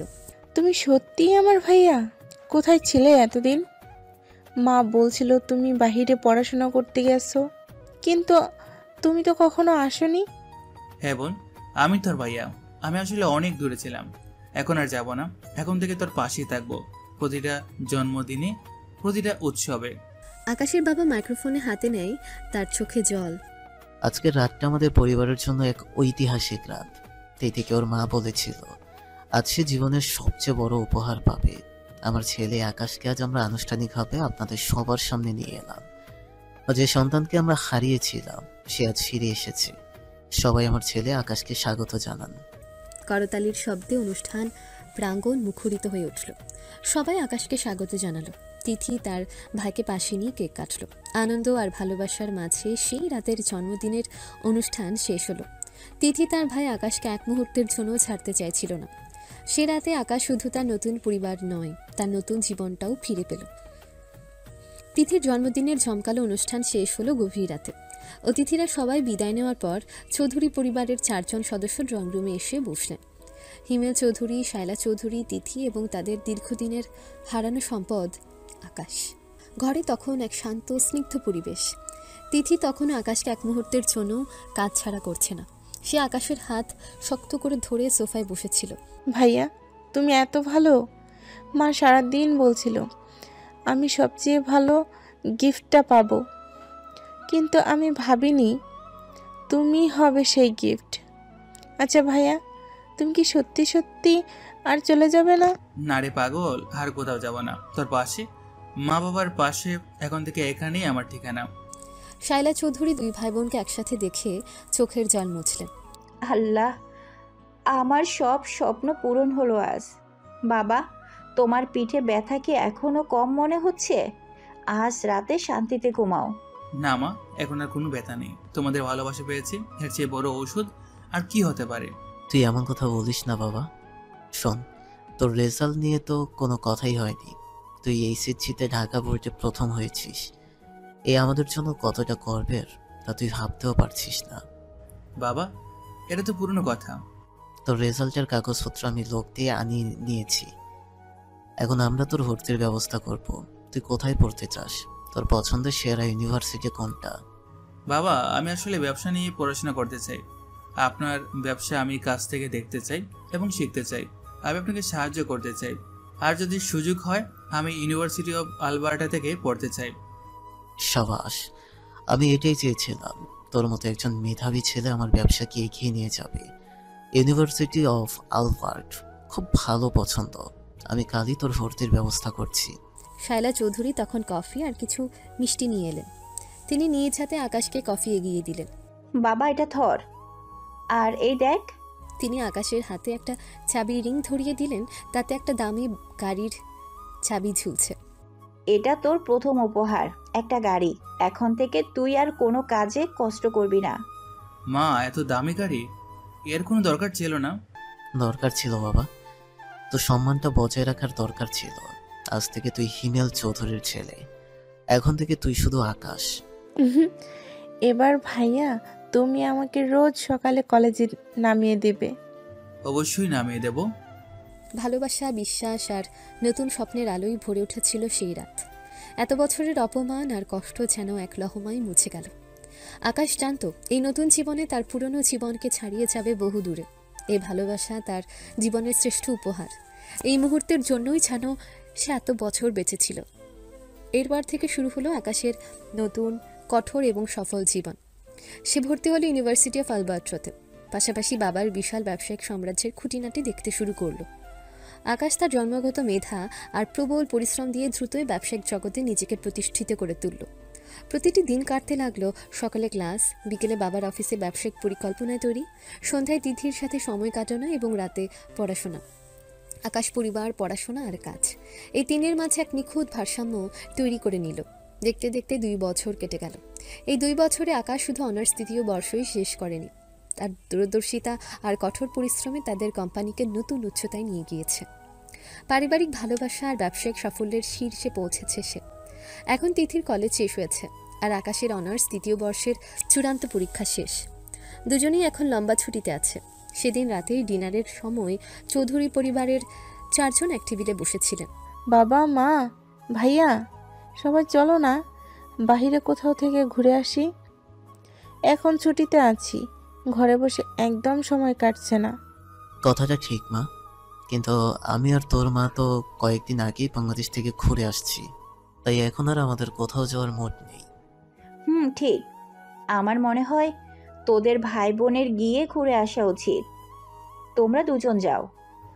কিন্তু মা, আমরা একা কেন যাব? তোমরা এসো, সমস্যা হবে না, আমি সব ব্যবস্থা করব। না বাবা, তোরা দুজনেই যা। আকাশ তো অনেকদিন ধরে কাজে ব্যস্ত আছিস, তোরও মাইন্ড ফ্রেশ করার দরকার আছে। তাই বলছি তোরা দুজনে আলোচনা করে যেখানে ইচ্ছে ঘুরতে চলে যা, টাকা পয়সার চিন্তা করবি না। ভাই বোন তখন নিজেদের মধ্যে আলোচনা শুরু করলো। ভাইয়া, তাহলে চলো আমরা জাপান থেকে ঘুরে আসি, কত সুন্দর জায়গা। কথাটা মন্দ বলিসনি, জাপান। আচ্ছা তাহলে চল, আর দেরি নয়, কাল সকালের ফ্লাইটে চলে যায়। ঠিক আছে ভাইয়া, তাহলে আমি এখনই সব জিনিসপত্র রেডি করতে হবে। বাবা, মা, আমরা তাহলে জাপানে যাচ্ছি। ঠিক আছে, আমি তাহলে জসিমকে বলে প্রাইভেট জেটটা রেডি করে দিচ্ছি, তোরা ভোরেই এয়ারপোর্টে চলে যাবি। ভালো করে ঘুরে আসিস। সাবধানে থাকিস বাবা, তিথির দিকে খেয়াল রাখিস। চিন্তা করো না মা, আমরা ভালোভাবেই ফিরবো। তারপর তারা খাবার খেয়ে উঠে পড়ল। তিথি আর আকাশ তাদের ঘরে গিয়ে জামা কাপড় যাবতীয় জিনিসপত্র গোছানো শুরু করে দিল। তারা জানে এই ভ্রমণ শুধু অবসর যাপন নয়, এটি তাদের ভাই বোনের সম্পর্ককে আরও গভীর করে তুলবে। জীবনের প্রথম স্বাধীন আন্তর্জাতিক ট্রিপ। পরের দিন খুব ভোরে হিমেল চৌধুরীর ব্যক্তিগত জেট বিমানটি আকাশ আর তিথিকে নিয়ে কানাডার আকাশ ছাড়ল। তিথির উচ্ছ্বাস তখন বাঁধনহারা, আর আকাশ, সেও তার বোনের আনন্দ দেখে হাসছিল। বিমানের ভেতরে তারা দুজনে জাপান ভ্রমণের পরিকল্পনা নিয়ে আলোচনা করতে করতে পার করে দিল লম্বা জার্নিটা। অবশেষে তারা জাপানের রাজধানী টোকিওর নারিতা আন্তর্জাতিক বিমানবন্দরে অবতরণ করল। বিমানবন্দর থেকে বেরিয়ে তারা টোকিওর ব্যস্ততা আর আধুনিক স্থাপত্য দেখে মুগ্ধ হলো। তাদের জন্য আগে থেকেই ব্যবস্থা করা ছিল বিলাসবহুল আবাসন এবং একজন স্থানীয় গাইড। প্রথম দিনটা তারা কাটালো টোকিওর প্রাণকেন্দ্র শিনজুকুতে। ভাইয়া দেখো, এখানকার পরিবেশটা ঠিক যেন কল্পনার রাজ্যের মতো, সবাই কত দ্রুত চলছে। হ্যাঁ দিদি, এটাই টোকিও, কাজ আর প্রযুক্তির শহর। চল আমরা বিখ্যাত শিবুয়া ক্রসিংটা দেখে আসি। শিবুয়া ক্রসিংয়ে একসাথে হাজার হাজার মানুষের পারাপার দেখে দুজনেই বিস্ময়ে অভিভূত হলো। তারা হাতে হাত রেখে সেই ঐতিহাসিক ক্রসিং পার হলো। তারপর তিথির পছন্দের জাপানি খাবারগুলো খেলো। পরের কয়েকটা দিন তাদের কাটলো জাপানের বিভিন্ন ঐতিহ্যবাহী এবং আধুনিক স্থান ঘুরে। কিয়োটো, তারা জাপানের পুরনো রাজধানী কিয়োটোতে গেল। আকাশ বিশেষ আগ্রহ নিয়ে সেখানকার প্রাচীন মন্দিরগুলো দেখল। এখানকার শান্ত ও আধ্যাত্মিক পরিবেশ আকাশের মনের পুরনো ক্ষতগুলোতে যেন মলম লাগিয়ে দিচ্ছিল। তিথিকে সেখানকার শান্ত পরিবেশের গুরুত্ব বোঝালো। আরাশিয়ামা ব্যাম্বু ফরেস্ট, তারা আরাশিয়ামার বাঁশের জঙ্গল দেখতে গেল। লম্বা বাঁশের ছায়ায় দাঁড়িয়ে তিথি বারবার বলছিল যেন অন্য জগতে চলে এসেছি। মাউন্ট ফুজি, এক সকালে আকাশ আর তিথি মাউন্ট ফুজির সবচেয়ে ভালো দৃশ্য দেখতে পেল। সেই বিশাল শুভ্র পর্বত দেখে আকাশ যেন জীবনের নতুন উচ্চতার অনুপ্রেরণা পেল। ভাইয়া দেখো, এই পর্বতটা কত সুন্দর। এই পর্বতটা যেমন একাই সব পাহাড়ের মধ্যে রাজত্ব করছে, ঠিক তেমনি তুমিও বর্তমানে সব কিছুর মধ্যে রাজত্ব করছো। এটাই আমার ভাইয়ার পাওয়ার। তোর মুখ থেকে এসব কথা শুনতে ভালো লাগে রে বোন। তোর আর মা বাবার ভালোবাসা না থাকলে এই পর্বত ছোঁয়া সম্ভব হতো না। তারা দুজনে প্রচুর ছবি তুলল, জাপানি সংস্কৃতি আর প্রযুক্তির দারুণ মিশ্রণ উপভোগ করল। আকাশ প্রতিটি মুহূর্তে তার বোনকে আগলে রাখছিল। তিথিও তার ভাইকে সবসময় পাশে পেয়ে ভীষণ খুশি। এতদিন সে শুধু বাবা মায়ের ভালোবাসাই পেত, কিন্তু ভাইয়ের উপস্থিতি আর তার জীবনকে আরও পরিপূর্ণ করে তুলল। তাদের এই ভ্রমণ ছিল মূলত মনকে সতেজ করার জন্য। আকাশ এই 2 বছরে ব্যবসার কাজে এতটাই ডুবেছিল যে তার একটু বিরতির প্রয়োজন ছিল। সেই রাতে হোটেল রুমে ফিরে আসার পর আকাশ যখন তার এই অপ্রত্যাশিত ধাক্কা সামলাতে ব্যস্ত, ঠিক তখনই তার ফোনটা বেজে উঠল। স্ক্রিনে বাবা হিমেল চৌধুরীর নাম। হ্যালো বাবা, কেমন আছো? আকাশ, বাবা মন দিয়ে শোন, আমি আর তোর মা একটা ইমার্জেন্সি কারণে আজ রাতের ফ্লাইটে বাংলাদেশে যাচ্ছি। কি হয়েছে বাবা, এত রাতে হঠাৎ করে? কোনো সমস্যা? হ্যাঁ বাবা, তোর দাদার শরীরটা অনেক খারাপ। তোর চাচা একটু আগে ফোন করেছিল, উনি হার্ট অ্যাটাক করেছেন, হাসপাতালে আইসিইউতে আছেন। ডাক্তাররা বলেছেন পরিস্থিতি নাকি খুব একটা ভালো না। ও ও আস্তাগফিরুল্লাহ। তোমরা সাবধানে যেও বাবা। আমি কি তোমাদের সাথে যাব? আমি এখনই। না না আকাশ, তুই একদম আসবি না। এটাই সবচেয়ে গুরুত্বপূর্ণ কথা। তুই মনে রাখিস, তোকে এখনো পরিবারের সামনে আসার সময় হয়নি। তোর পরিচয়টা এখনো গোপন রাখা প্রয়োজন। কিন্তু বাবা, তোমাকে একা যেতে দিব? তোর মা আমার সঙ্গে যাচ্ছে, আমরা ম্যানেজ করে নেব। তুই তোর বোনকে নিয়ে সাবধানে থাক। ঠিক আছে বাবা, তোমরা যখন বলছো তখন যাবা না, কিন্তু তোমরা আমাকে প্রতি মুহূর্তে আপডেট দেবে আর তোমরা নিজেদের খেয়াল রাখবে। হ্যাঁ বাবা, তোরা দুজন জাপান ভ্রমণটা শেষ কর। আর শোন, যদি তোর মন চায় তাহলে তোরা ইচ্ছে হলে অন্য কোনো দেশে ঘুরে আসতে পারিস। আপাতত আর টর্নোতে আসিস না, যতক্ষণ না আমি তোকে খবর দিচ্ছি। আকাশের আবিরের কথা মনে পড়ল। ঠিক আছে বাবা, আমরা আগামীকাল সকালে জাপান ছেড়ে অন্য কোনো জায়গায় চলে যাচ্ছি, চিন্তা করো না। এটাই চাই। তুই স্মার্ট ছেলে, আমি জানি তুই সামনে নিতে পারবি। আমরা ফ্লাইট ধরছি। ভালো থাকিস বাবা। তোমরা সাবধানে দেখো বাবা। আল্লাহ হাফেজ। ফোন রাখার পর আকাশ কিছুক্ষণ চুপ করে রইল। তার দাদা, যার মুখ সে কখনো দেখেনি, সে মানুষটার জন্য তার খারাপ লাগছিল। তার চেয়েও বড় কথা, তার বাবা মা এখন সেই দেশের পথে যেখানে তার অতীতের সব ভয়াবহ স্মৃতি লুকিয়ে আছে। আবিরকে জাপানে দেখার পরই এমন খবর, আকাশের মন বলছিল এবার হয়তো তার অতীতের সাথে তার বর্তমানের এক বড় সংঘর্ষ হতে চলেছে। টোকিও থেকে বিদায় নিয়ে আকাশ আর তিথি যখন মালয়েশিয়ার পথে, ঠিক তখনই হিমেল চৌধুরী আর শায়লা বেগম দীর্ঘ পথ পাড়ি দিয়ে বাংলাদেশে পৌঁছালেন। বিমানবন্দর থেকে বেরোতেই ফোন এলো। ফোন ধরলেন হিমেল চৌধুরী। হ্যালো। হ্যাঁ, কি বলছেন? বাবা এখন কেমন আছেন? স্যার, রিয়াজ চৌধুরী স্যার এখন বিপদমুক্ত। উনি এখন আগের চেয়ে অনেক ভালো আছেন। ডাক্তাররা তাই তাকে বাড়িতে নিয়ে যেতে বলেছেন। এখন উনি বাড়িতে আছেন। খবরটা শুনে হিমেল চৌধুরী আর শায়লা বেগমের মুখে স্বস্তির হাসি ফুটল। তারা হাসপাতালে না গিয়ে সোজা চৌধুরী মেনশনের দিকে রওনা দিলেন।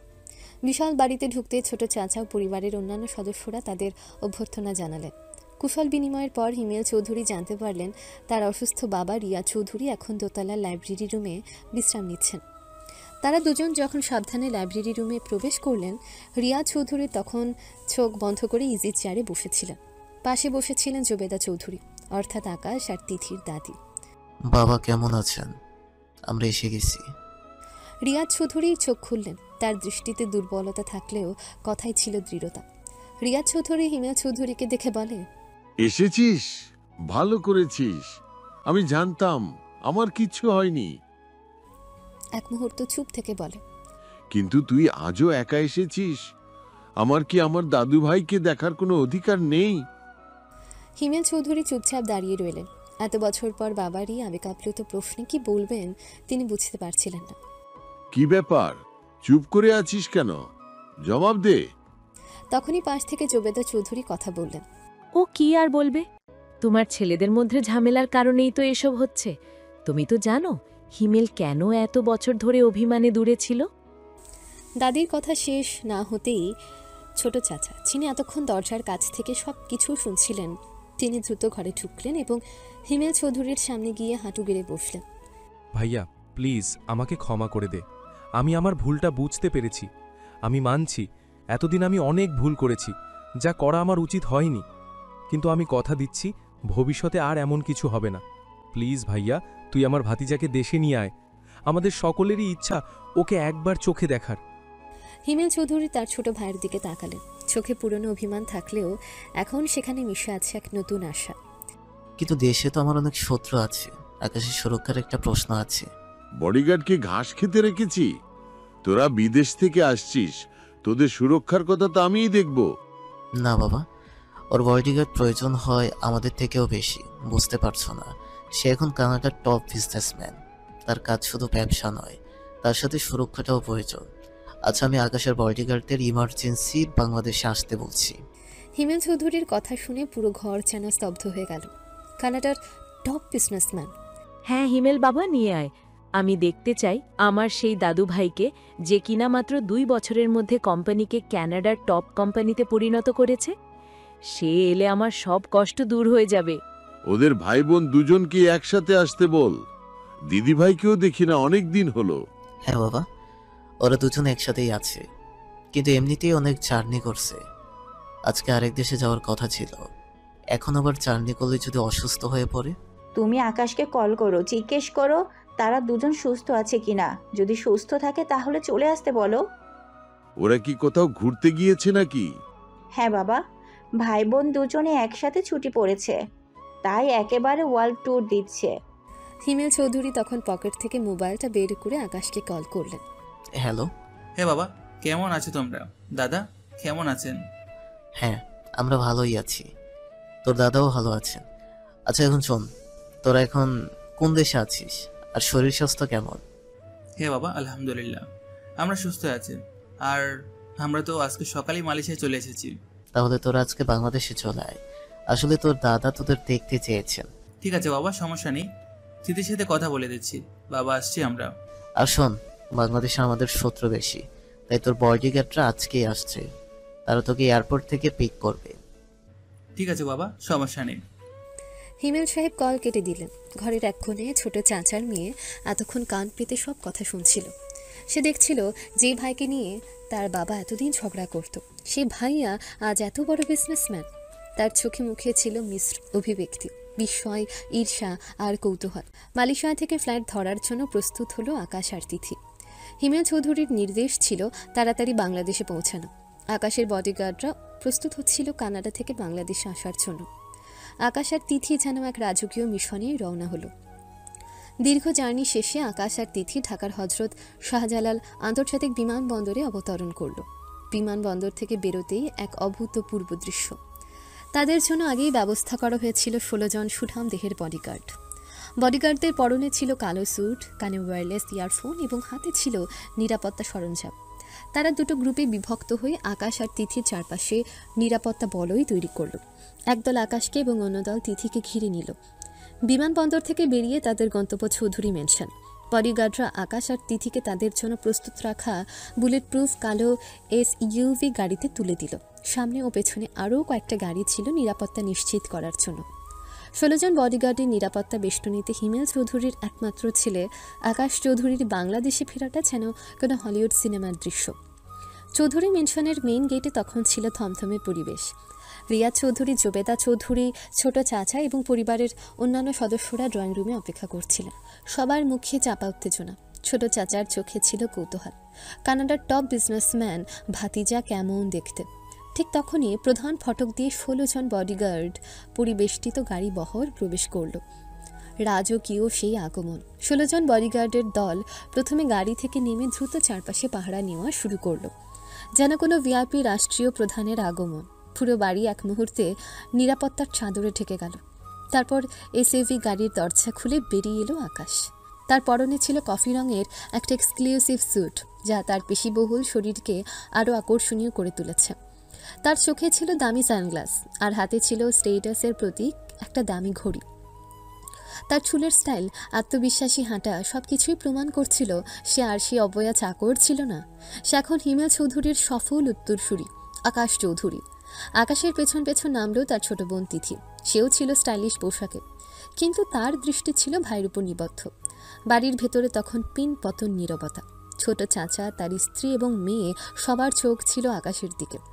ছোট চাচার মেয়ে এতক্ষণ ধরে যার কথা শুনেছিল তাকে সামনে দেখে যেন বিস্ময়ে পাথর হয়ে গেল। আকাশ ধীর পদক্ষেপে আত্মবিশ্বাসের সাথে বাড়ির ভেতর প্রবেশ করল। ভেতরে প্রবেশ করেই যা সে দেখলো বাবা মা দাঁড়িয়ে আছেন। আকাশ দ্রুত এগিয়ে গিয়ে তার মা শায়লা বেগমকে ছড়িয়ে ধরল, আকাশের কপালে চুমু দিয়ে বলে, আয় বাবা আয়। আলহামদুলিল্লাহ। আকাশকে ধরে তার দাদা দাদির দিকে ইশারা করে বললাম, বাবা ওনারা তো দাদা দাদি। মায়ের ইশারায় আকাশ তখন তার দাদা রিয়া চৌধুরী এবং দাদি জোবেদা চৌধুরীর দিকে এগিয়ে গেল। রিয়া চৌধুরী এবং জোবেদা চৌধুরীর চোখ তখন জলে ভেজা। আমি দাদা দাদির কাছে গিয়ে ঝুঁকে বলি, আমি এসে গেছি দাদা, কেমন আছো দাদি? রিয়া চৌধুরী আকাশকে শক্ত করে জড়িয়ে ধরে, আমার দাদু ভাই, তুই আর কখনো আমাদের ছেড়ে যাবি না, আমার আর কিচ্ছু চাই না। আমার মানিক, এই দেখ আমার নাতি ফিরে এসেছে। যে ছেলেটা সামান্য অপবাদে বাড়ি থেকে বিতাড়িত হয়েছিল, সে ছেলেটা আজ ফিরে এলো রাজার মতো। তার আগমন কেবল পরিবারের সদস্যদের মিলন ঘটালো না, বরং চৌধুরী মেনশনের ক্ষমতার ভারসাম্যকেও নতুন করে সংজ্ঞায়িত করল। দাদা দাদির সাথে আবেগঘন মুহূর্ত কাটানোর পর আকাশ অন্যান্য আত্মীয় স্বজনদের সাথে পরিচিত হতে শুরু করল। এই প্রথম সে দেখছে তার চাচা চাচি এবং তাদের সন্তান, যার নাম আদিবা। আকাশ যখন তার চাচার দিকে এগিয়ে যাচ্ছিল তখন সবার দৃষ্টি ছিল তার দিকে। আর ছোট চাচার মেয়ে আদিবা, যে এতক্ষণ মুগ্ধ চোখে আকাশের রাজকীয় আগমন দেখছিল, সে যেন তার নতুন ভাইয়াকে দেখে সম্পূর্ণ অপ্রস্তুত। আকাশের স্টাইলিশ লুক, আত্মবিশ্বাস এবং আভিজাত্যের ঝলক দেখে আদিবা প্রথম দেখাতেই তার উপর পুরোপুরি ক্রাশ খেয়ে গেল। সে এক কোণে দাঁড়িয়ে মনে মনে কথাগুলো আওড়াচ্ছিল। মাশাল্লাহ, ভাইয়া আসলে অনেক হ্যান্ডসাম। এ তো কল্পনা তো ভাবিনি। সেই ফিটনেস, সেই স্টাইল, কফি কালার শ্যুটটাও কি দারুণ মানিয়েছে। বাবা আর মা তো এতদিন বলেছিল হিমেল চাচার ছেলেকে নাকি কোনো দিন দেশে আনবে না, কারণও। কিন্তু এখন ঝামেলা তো হচ্ছে, উনি আমার মন কেড়ে নিয়েছে। এমন একজনকে দেখেই তো প্রেমে পড়ে যাওয়া যায়। আমি ওকে ভাইয়া হিসেবে দেখছি না কেন? এমন ভুল তো করা যাবে না, ও তো আমার চাচাতো ভাই। কিন্তু এই আত্মবিশ্বাস, এই চাহনি, উফ, কেন যে এতদিন উনি বাহিরে ছিলেন। এমন ভাইয়া থাকলে তো বন্ধু মহলে আমার রাজত্ব চলতো। তিথি সাংঘাতিক লাগে আমার, ওকে আরও কাছ থেকে দেখতে হবে, ওর সাথে মিশতে হবে, কানাডার সব গল্প শুনতে হবে। আর আর আমার এই অনুভূতিটা যেন কেউ কোনোদিন জানতে না পারে। আমি শুধু দূর থেকে ওকে দেখব, নয়তো আমার জীবনে সবচেয়ে বড় ভুল হয়ে যাবে। আদিবা যখন নিজের মনে আকাশের সৌন্দর্যের প্রশংসা করছিল তখন আকাশ তার চাচার কাছে পৌঁছালো। আকাশ, ইনি তোর ছোট চাচা, আর ইনি তোর চাচি, আর ও হলো আদিবা, তোর বোন। আকাশ তখন ছোট চাচাকে দেখে ভদ্রতার হাসি দিল। ছোট চাচা অনুতপ্তভাবে আকাশের হাত ধরে মাথা নিচু করে রইলেন।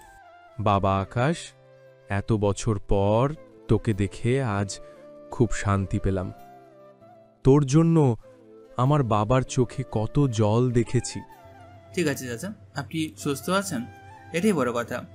এরপর আকাশ তার চাচির সাথে কুশল বিনিময় করল। সবশেষে সে আদিবার দিকে তাকালো।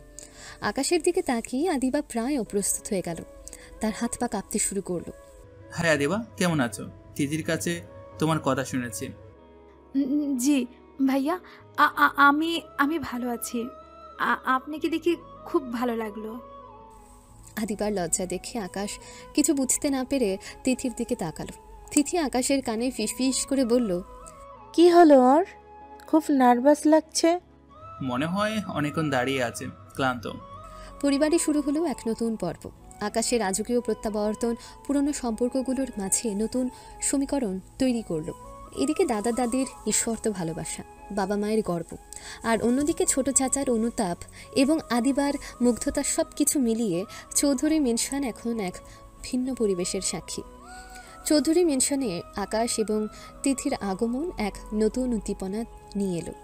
রিয়া চৌধুরীর অসুস্থতা অনেকটাই কেটে গেল, আর জুবেদা চৌধুরী আকাশকে চোখের আড়াল হতে দিচ্ছিলেন না। তিথি তার ভাইকে ফিরে পেয়ে সারাক্ষণ তার সাথে লেগে থাকত। অন্যদিকে আদিবার মনে তখন শুরু হলো এক নীরব তোলপাড়। আদিবা এখন অনার্স দ্বিতীয় বর্ষের ছাত্রী, অর্থাৎ আকাশের থেকে 2 বছরের ছোট। গত 2 দিনে সে আকাশকে নানাভাবে পর্যবেক্ষণ করেছে। দেখেছে আকাশের কাজের প্রতি মনোযোগ, বাবার প্রতি শ্রদ্ধা এবং তিথির প্রতি স্নেহ। এই সব কিছুই আদিবাকে আরও বেশি করে আকাশের প্রতি আকৃষ্ট করছিল। সে বুঝতে পারছিল এটা শুধু ভাইয়ের প্রতি মুগ্ধতা নয়, এটা অন্য কিছু। সেদিন দিনরাতে ডিনারের পর আদিবা নিজের রুমে বসে তিথিকে ফোন করে। কি রে তিথি, তোদের নাকি কালই কানাডায় ফিরে যাওয়ার কথা ছিল? হ্যাঁ, কিন্তু দাদুর শরীর খারাপ বলে আপাতত ক্যান্সেল। আমরা কদিন থাকবো? তুমি বরং কাল আমার রুমে আসো। ভাইয়া এখন কাজে ব্যস্ত, আমার একা একা বোর লাগছে। আচ্ছা ঠিক আছে, কাল সকালেই যাব। পরের দিন আদিবা সকাল সকাল তিথির রুমে গেল, কিন্তু তিথির রুমে গিয়ে দেখলো আকাশ ল্যাপটপ নিয়ে কাজে ব্যস্ত। তিথি তখন পাশেই ঘুমাচ্ছিল। আচ্ছা, আপনাদের তো বলাই হলো না, তিথি মাঝে মাঝে আকাশের সাথেই ঘুমায়, না হলে ও ঠিক করে ঘুম হয় না। আর এখানে এসেও তিথি আকাশের সাথেই ঘুমাচ্ছে। যদিও এটাকে কেউ অন্য মনে নিচ্ছে না, কারণ আকাশ আর তিথির চরিত্র সম্পর্কে তাদের বাবা মায়ের ধারণা আছে। তিথিকে ঘুমন্ত দেখে আদিবা দ্বিধায় পড়ে গেল আকাশের সামনে যাবে কিনা, কিন্তু আকাশের কাছে থাকার প্রবল আকাঙ্ক্ষা তাকে থামতে দিল না। আদিবা তখন ধীরে ধীরে দরজায় ঠোকা দিয়ে বলে, ভাইয়া ভিতরে আসতে পারি? তিথি তো দেখছি ঘুমাচ্ছে। আর আদিবা, হ্যাঁ এসো। তিথি কাল রাতে জার্নির পর ক্লান্ত, তাই ঘুমাচ্ছে, তুমি বসো। আদিবা আকাশের কাছাকাছি একটা সোফায় বসলো। আদিবা আকাশের আভিজাত্যে মুগ্ধ, তাই সে অত্যন্ত বিনয়ীভাবে আপনি সম্বোধন ব্যবহার করেছিল। আকাশ তখন ল্যাপটপ বন্ধ করে আদিবার দিকে মনোযোগ দিল। তুমি এখন কি নিয়ে পড়ছো আদিবা? তিথি বলছিল তুমি নাকি খুব ভালো ছাত্রী। আমি অনার্স সেকেন্ড ইয়ারে পড়ছি ভাইয়া, ইন্টারন্যাশনাল রিলেশনশিপ নিয়ে। আপনার এত ব্যস্ততার মধ্যেও সময় দিলেন, ধন্যবাদ। আপনি তো কানাডার টপ বিজনেসম্যান, এত কম বয়সে এত বড় সফলতা কিভাবে সম্ভব হলো? সফলতা পরিশ্রম ছাড়া আসে না আদিবা, আর সুযোগ যদি আসে সেটাকে দুই হাতে আঁকড়ে ধরতে হয়। আমার কাছে সুযোগটা এসেছিল, তুমি তোমার পড়াশোনা চালিয়ে যাও। আপনাকে দেখতে একদম সাধারণ মনে হয় না ভাইয়া, আপনার ভিতরে একটা অন্যরকম তেজ আছে যা আমি আগে দেখিনি। আপনি এত অল্প সময়ে বাবার ব্যবসাকে এত উপরে তুলে দিলেন। আমার মনে হয় আপনার জীবনটা অন্যরকম গল্পের মতো। আপনি কি আপনার জীবনের শুরুর কথাগুলো একটু বলবেন? আদিবা তখন এমনভাবে আকাশের দিকে ঝুঁকে কথা বলছিল যেন সে তার ভাইয়ের অতীত নয়, তার মনের গভীরের গোপন কথা জানতে চাইছে। আকাশের সাথে এত কাছে বসে কথা বলার সুযোগ পেয়ে আদিবার হৃদস্পন্দন দ্রুত হচ্ছিল। তার প্রতিটি কথাই ছিল আকাশের প্রতি এক অব্যক্ত দুর্বলতা। আকাশের মনে পড়ল তার জীবনের অন্ধকার দিনগুলোর কথা, যখন সে নীল ছিল। সে আদিবাকে তার পুরনো কষ্টের কথা বলতে চাইছিল না। পুরনো কথা এখন থেকে বাদ আদিবা, এখন শুধু ভবিষ্যতের কথা। শোনো, তুমি ইন্টারন্যাশনাল রিলেশনসে পড়ছো, এটা খুব ভালো সাবজেক্ট। তুমি যদি চাও আমার ব্যবসার ক্ষেত্রে এর ব্যবহার আমি তোমাকে শেখাতে পারি। আদিবা আকাশের কথায় কিছুটা হতাশ হলেও দ্রুত নিজেকে সামলে নিল। সত্যি ভাইয়া, আমি আপনার কাছে শিখতে চাই। আমি আমি আপনার মতো হতে চাই, আপনার সান্নিধ্য থাকতে চাই। আদিবার এই প্রতিটি কথা আকাশের প্রতি তার অনুভূতির প্রকাশ। সে আকাশের জীবনে প্রবেশ করতে চাইছিল শুধু ভাই হিসেবে নয়। আদিবার এই ধীরে ধীরে প্রকাশের ফলে ভবিষ্যতে যে এক নতুন পারিবারিক জটিলতা তৈরি হবে তা বোধহয় আকাশ তখনও বুঝতে পারেনি। আদিবার মনে আকাশের জন্য যে গোপন অনুভূতি তৈরি হচ্ছিল তার ছাপ ছিল তাদের প্রতিটি আলাপচারিতায়। আকাশ যদিও তাকে ছোট বোন হিসেবেই দেখছিল, আদিবা সুযোগ খুঁজছিল আরও ঘনিষ্ঠ হওয়ার। এক বিকেলে তিথি তার রুমে ঘুমিয়েছিল। আকাশ তার ল্যাপটপে একটা জরুরি রিপোর্ট দেখছিল। আদিবা এক গ্লাস কফি নিয়ে আকাশের রুমে গেল। আদিবা ধীরে ধীরে কফি এগিয়ে দিয়ে, ভাইয়া আপনার কফি। ধন্যবাদ আদিবা, দাও। আদিবা কফির মগটা আকাশের দিকে এগিয়ে দিল। আকাশ তখন মনোযোগ দিয়ে ল্যাপটপ দেখছিল। মগটা ধরার সময় হঠাৎ করে আকাশের হাতে লেগে কফি ছলকে গেল। যদিও গরম ছিল না, তবু কফি কিছুটা ছিটকে পড়ল আকাশের শার্টে এবং ল্যাপটপের কিবোর্ডে। Oh shit. আমি দুঃখিত ভাইয়া, আমার ভুল হয়ে গেছে। সে দ্রুত রুমাল দিয়ে ল্যাপটপ এবং আকাশের শার্ট মোছার চেষ্টা করতে লাগলো। আদিবা যখন আকাশের শার্ট মুছতে মুছতে তার খুব কাছাকাছি চলে এলো, তখন রোমান্টিক পরিস্থিতি সৃষ্টি হলো। আদিবার হাত তখন আকাশের বুকের কাছে, আর দুজনের চোখ প্রায় কাছাকাছি। আদিবার নিঃশ্বাস দ্রুত হচ্ছিল। আকাশের সুগন্ধ আদিবাকে আরও বিহ্বল করে তুলল। মুহূর্তের জন্য আকাশও যেন সামান্য অপ্রস্তুত হলো, কিন্তু পরক্ষণেই সে পরিস্থিতি সামলে নিল। ওকে আদিবা, ঠিক আছে, আপনি চিন্তিত হবেন না, ল্যাপটপে কিছু হয়নি। আকাশ সামান্য পিছিয়ে গেল, আদিবাকে স্বাভাবিক হতে সাহায্য করল। আদিবা লজ্জিত হয়ে দ্রুত রুমালটা সরিয়ে নিল। আমি আমি নতুন একটা শার্ট এনে দিচ্ছি ভাইয়া। না না, দরকার নেই, আপনি যান, আমি নিজেই চেঞ্জ করে নিতে পারবো। আদিবা তখন ব্যর্থ মনোরথ নিয়ে রুম থেকে বেরিয়ে গেল। এই ভুলবশত ঘনিষ্ঠতা তার আবেগকে আরও উস্কে দিল। আকাশ অবশ্যই ঘটনাটাকে নিছকে একটা দুর্ঘটনা হিসেবে ধরে নিল এবং কিছুক্ষণের মধ্যে কাজ শুরু করলো। এভাবে রিয়া চৌধুরীকে দেখতে আসার অজুহাতে 3টা দিন কেটে গেল। আকাশ এবং তিথি তাদের বাবা মায়ের সাথে একান্ত পারিবারিক সময় কাটালো। সেদিন বিকেলে সবাই ড্রয়িং রুমে বসেছিল। রিয়া চৌধুরী, জোবেদা চৌধুরী, হিমেল চৌধুরী, শায়লা চৌধুরী, ছোট চাচা, চাচি, তিথি এবং আকাশ। রিয়া চৌধুরী হঠাৎ গম্ভীর গলায় বলা শুরু করলেন, আমি একটি ঘোষণা দিতে চাই। আসলে এখন যেহেতু হিমেলের পুরো পরিবারও দেশে আছে, তাই আমি চাই ওরা থাকা অবস্থাতেই একটা শুভ কাজ সেরে নিতে। হিমেল চৌধুরী কৌতূহলী হলেন, কি কাজ বাবা? আমি আদিবার জন্য একটা ভালো সম্বন্ধ পেয়েছি। খুব ভালো ছেলে, দিনদার এবং আমেরিকায় প্রতিষ্ঠিত। আমি চাইছি এখন যেহেতু আমরা সবাই একত্রিত, তাই এই সময়টাতেই ওদের আংটি পরানোর অনুষ্ঠানটা সেরে রাখি।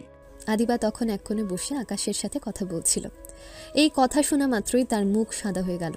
তার মনের গভীরে আকাশের জন্য যে প্রেম ছিল তা যেন তীব্র আঘাত পেল। আদিবা হঠাৎ উঠে দাঁড়ালো। কিসব বলছেন দাদা ভাই? আমি এখন বিয়ে করতে চাই না, আমার এখন পড়ালেখা আছে। আদিবার এই হঠাৎ প্রতিবাদে সবাই চমকে উঠলেন। তার চোখ তখন ছিল আকাশের দিকে, যেন সে আশা করেছিল আকাশ তার পক্ষ নেবে। আদিবার হঠাৎ প্রতিবাদে ড্রয়িং রুমের শান্ত পরিবেশ মুহূর্তে থমথমে হয়ে গেল। সবাই বিস্ময় নিয়ে আদিবার দিকে তাকিয়ে রইলেন। আদিবার বাবা অর্থাৎ ছোট চাচা অপ্রস্তুত হয়ে উঠে দাঁড়ালেন। আদিবা, এসব কি হচ্ছে? বড়দের সামনে দাঁড়িয়ে কথা বলতে হয় না, বসো। না বাবা, আমি এখন বসবো না। দাদা ভাই, আপনি আমাকে কেন জিজ্ঞাসা করলেন না? কেন আমার মতামত নিলেন না? আমি এখন বিয়ে করতে চাই না। এ কেমন কথা আদিবা? তোমার মতামত নিব কেন? আমি তোমার জন্য যা ভালো সেটাই দেখছি। ছেলে আমাদের হাতে ধরা, বংশমর্যাদা ভালো, আমেরিকায় প্রতিষ্ঠিত, এই সুযোগ কি বারবার আসে? আর তোমার পড়ালেখা, বিয়ের পরও তুমি চাইলে পড়ালেখা চালিয়ে যেতে পারবে। কিন্তু দাদা ভাই, আমার এক্ষুনি বিয়ে করার কোনো ইচ্ছে নেই। আমার এখন অনার্স সেকেন্ড ইয়ার চলছে। আমি লেখাপড়া শেষ করতে চাই, আমি নিজের পায়ে দাঁড়াতে চাই। শোনো মা, তোমার বাবা মাও তো রাজি। তুমি শুধু শুধু জেদ করছো। এত ভালো সুযোগ হাতছাড়া করা ঠিক হবে না। আকাশ এবং হিমেল চৌধুরী দুজনে এই সময় চুপচাপ বসে রইলেন, কোনো মন্তব্য করলেন না। আদিবার মা এবং দাদি বারংবার বোঝানোর চেষ্টা করেও যখন আদিবাকে শান্ত করতে পারলেন না, তখন রিয়া চৌধুরীর ধৈর্য ভেঙে গেল। আদিবা, আমি শেষবারের মতো বলছি, এই সম্বন্ধ আমার পছন্দ। কালকেই ছেলেপক্ষ আসবে। তোমার মতামত গুরুত্বপূর্ণ নয়, তোমার ভবিষ্যৎ গুরুত্বপূর্ণ। তোমার জেদ আমি মানব না। দাদার কঠোর কথা শুনে আদিবার চোখে তখন আর নিজেকে লুকিয়ে রাখার কোনো উপায় ছিল না, থাকলো না। তার মনের ভেতরের প্রেম যেন বেরিয়ে আসার জন্য ছটফট করতে লাগলো। সে বুঝতে পারল এই মুহূর্তে তার জীবনের সবচেয়ে বড় ঝুঁকিটা নিতে হবে। দাদা ভাই, আপনারা যদি জোর করেন তাহলে আমার কাছে একটাই পথ খোলা থাকবে। আমাকে মাফ করে দিন, আমি এই বিয়ে করতে পারবো না। এর কারণ কি? কারণ না জানালে তোমার এই জেদ আমি মানব না। স্পষ্ট করে বলো, কেন এই বিয়েতে তোমার এত আপত্তি? কারণ কারণ আমি একজনকে ভালোবাসি। আদিবার এই অপ্রত্যাশিত স্বীকারোক্তিতে ড্রয়িং রুমের সবাই স্তম্ভিত। রিয়া চৌধুরী মুহূর্তের জন্য বাকরুদ্ধ হয়ে গেলেন। আদিবা, তোর সাহস কত? এসব কি বলছিস তুই? কে সে? কোন ছেলে? কে সে? সত্যি করে বল। সে আমাদেরই পরিবারের লোক। পরিষ্কার করে বল, কে সে? সবার দৃষ্টি তখন আদিবার দিকে। আদিবা তখন সমস্ত লজ্জা, ভয় আর দ্বিধা ছেড়ে ফেলে দিল। সে আকাশের দিকে সরাসরি তাকালো। আকাশ তখনও চুপচাপ বসেছিল। তিনি তিনি আর কেউ নন, আমি আকাশ ভাইয়াকে ভালোবাসি। আদিবার এই স্বীকারোক্তি যেন চৌধুরী মেনশনে পারমাণবিক বোমা ফেলার মতো ছিল। হিমেল চৌধুরী এবং শায়লা চৌধুরী, যারা আদিবার অনুভূতি কিছুটা আঁচ করেছিলেন, তারাও আকাশকে জড়িয়ে এমন সরাসরি স্বীকারোক্তি শুনে হতবাক। আর আকাশের মুখে তখন ছিল এক চরম বিস্ময় আর অবিশ্বাস। আদিবার মুখ থেকে আমি আকাশ ভাইয়াকে ভালোবাসি, এই কথাটা শোনার পর পুরো ড্রয়িং রুমে যেন পিন পতন নীরবতা নেমে এলো। সময় যেন এক মুহূর্তে থমকে গেল। রিয়া চৌধুরী তখনও ইজি চেয়ারে বসা, তার চোখ যেন আদিবার দিকে গেঁথে আছে। জুবেদা চৌধুরী বিস্ময়ে হাত দিয়ে মুখ ঢাকলেন। ছোট চাচা, আদিবার বাবা ক্রোধে উন্মত্ত হয়ে উঠে দাঁড়ালেন। আর আকাশ, সে তখনও স্তব্ধ। এই ধরনের পরিস্থিতির জন্য সে একেবারেই প্রস্তুত ছিল না। আদিবা, তোর সাহস কত হলো? তুই এসব কি বলছিস? এক্ষুনি চুপ কর। ভাই বোনের সম্পর্ককে তুই নোংরা করছিস। তুই কি পাগল হয়ে গেছিস? আমি মিথ্যে বলছি না বাবা, আমি আকাশ ভাইকে ভালোবাসি। আপনারা জোর করে আমাকে অন্য কারোর সাথে বিয়ে দিতে পারবেন না। আকাশ, তুমি বলো, এসব কি শুনছি আমি? আদিবাচা বলছে, এর মধ্যে সত্যতা কতটুকু? সবার দৃষ্টি তখন আকাশের উপর। আকাশ নিজেকে সামলে নিল। তার মুখে সেই মুহূর্তে কোনো আবেগ ছিল না, শুধু ছিল চরম সতর্কতা। দাদা ভাই, আমাকে বিশ্বাস করো, আমি আদিবাকে সবসময় ছোট বোন হিসেবে দেখেছি, আর কিছু নয়। এই পরিবারে পা রাখার পর থেকে তিথি এবং আদিবা দুজনের প্রতি আমার স্নেহ আছে, কিন্তু আদিবার এই অনুভূতির ব্যাপারে আমার কোনো ধারণা ছিল না। হ্যাঁ বাবা, আকাশ একদম সত্যি বলছে। ও মাত্র 2 বছর ধরে কানাডায় আছে। ও আর তিথি পড়াশোনা আর ব্যবসা নিয়ে ব্যস্ত ছিল। ওদের মধ্যে এমন কিছু হওয়াই অসম্ভব। আদিবা হয়তো অতিরিক্ত আবেগপ্রবণ হয়ে ভুল কিছু বলছে। দেখো কি হলো, তোমাদের বাড়াবাড়ির জন্যই আজ মেয়ে এমন কথা বলছে। বিয়েতে জোর করা উচিত হয়নি। চুপ করো তোমরা, আমি সব বুঝতে পারছি। এই ছেলে ফিরে আসার পর থেকে আদিবার চালচলন পাল্টে গিয়েছে। বিদেশ থেকে ফিরে এসেই। ছোট, মুখ সামলে কথা বলো। আকাশ আমার ছেলে, আর সে তোমার ভাতিজা। তার বিরুদ্ধে কোনো ভিত্তিহীন অভিযোগ করার আগে প্রমাণ দাও। আদিবা আবেগের বসে যা বলছে সেটা তার নিজস্ব বিষয়। হিমেল চৌধুরীর কণ্ঠে দৃঢ়তা ছিল। তিনি তার ছেলেকে রক্ষা করতে প্রস্তুত ছিলেন। না চাচু, ভাইয়াকে কিছু বলবেন না। আমার অনুভূতিতে ভাইয়ার কোনো দোষ নেই। আমি জানি উনি আমাকে শুধু বোন হিসেবে দেখেন, কিন্তু আমি ওনাকে। যথেষ্ট হয়েছে আদিবা, তুমি চুপ করো। যাও, নিজের রুমে যাও। তোমাকে এখন আর কোনো কথা বলতে হবে না। আদিবা তখন কাঁদতে কাঁদতে ঘর থেকে বেরিয়ে গেল। আর তুমি ভবিষ্যতে তোমার মেয়েকে শাসন করতে শিখবে। তার ওপর কোনো সিদ্ধান্ত চাপিয়ে দেওয়ার আগে তার মন বোঝার চেষ্টা করবে। আর হিমেল, আকাশের এই সফরের সময়টা এখানে মোটেই উপযুক্ত নয়। আমি চাই না আমার পরিবারের মধ্যে এই ধরনের অশান্তি তৈরি হোক। বাবা, আমি আপনার সিদ্ধান্ত মাথা পেতে নিচ্ছি। তোমরা সবারই শোনো, কাল সকালেই আকাশ আর তিথি কানাডায় ফিরে যাবে। তাদের লেখাপড়া ও ব্যবসা আগে। আপাতত আর কোনো কথা নয়, যাও তোমরা। রিয়া চৌধুরীর এই আকস্মিক সিদ্ধান্তে সবাই হতবাক।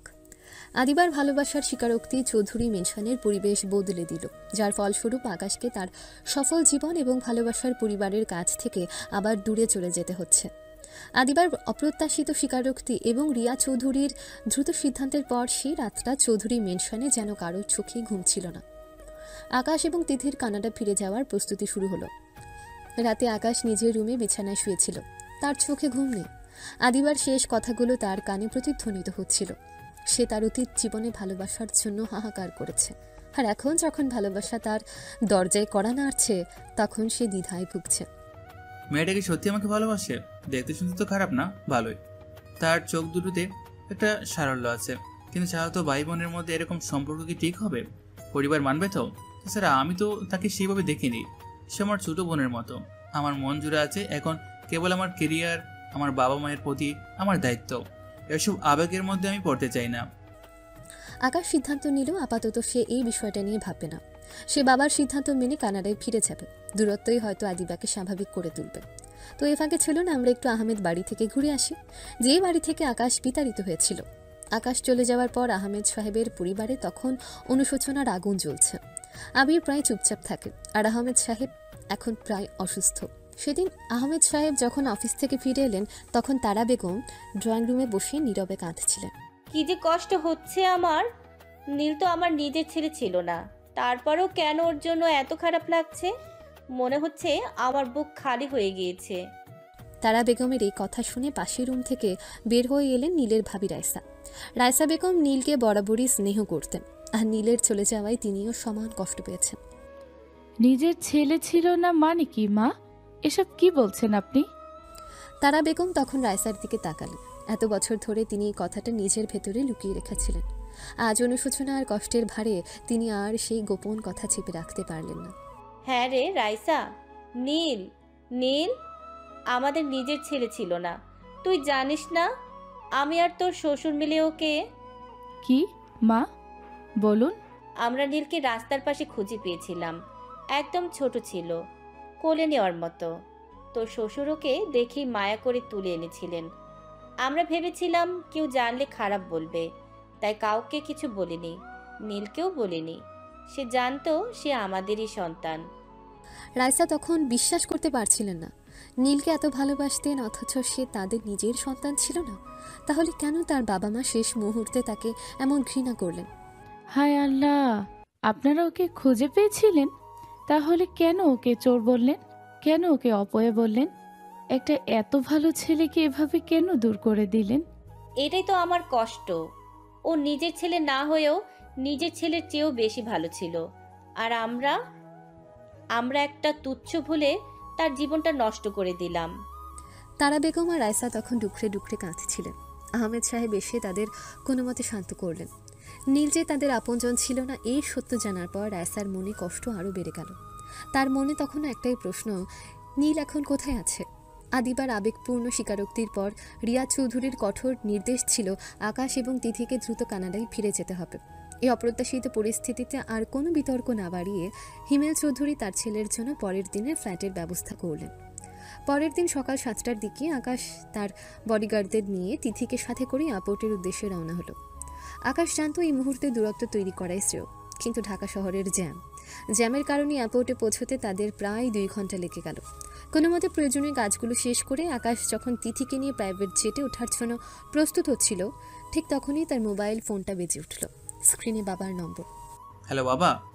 আকাশ, বাবা তুই কোথায়? তাড়াতাড়ি শোন। আমি এইমাত্র প্লেনে উঠছি বাবা। কি হয়েছে? তোমার গলা এমন শোনাচ্ছে কেন? আকাশ, আদিবা সুইসাইড করার চেষ্টা করেছে। তোর চলে যাওয়ার কথা শুনে আমরা ওকে নিয়ে এখনই সিটি হসপিটালে যাচ্ছি, তুই তাড়াতাড়ি চলে আয়। কথাটা শোনা মাত্র আকাশের হাত থেকে ফোনটা প্রায় পড়ে যাচ্ছিল।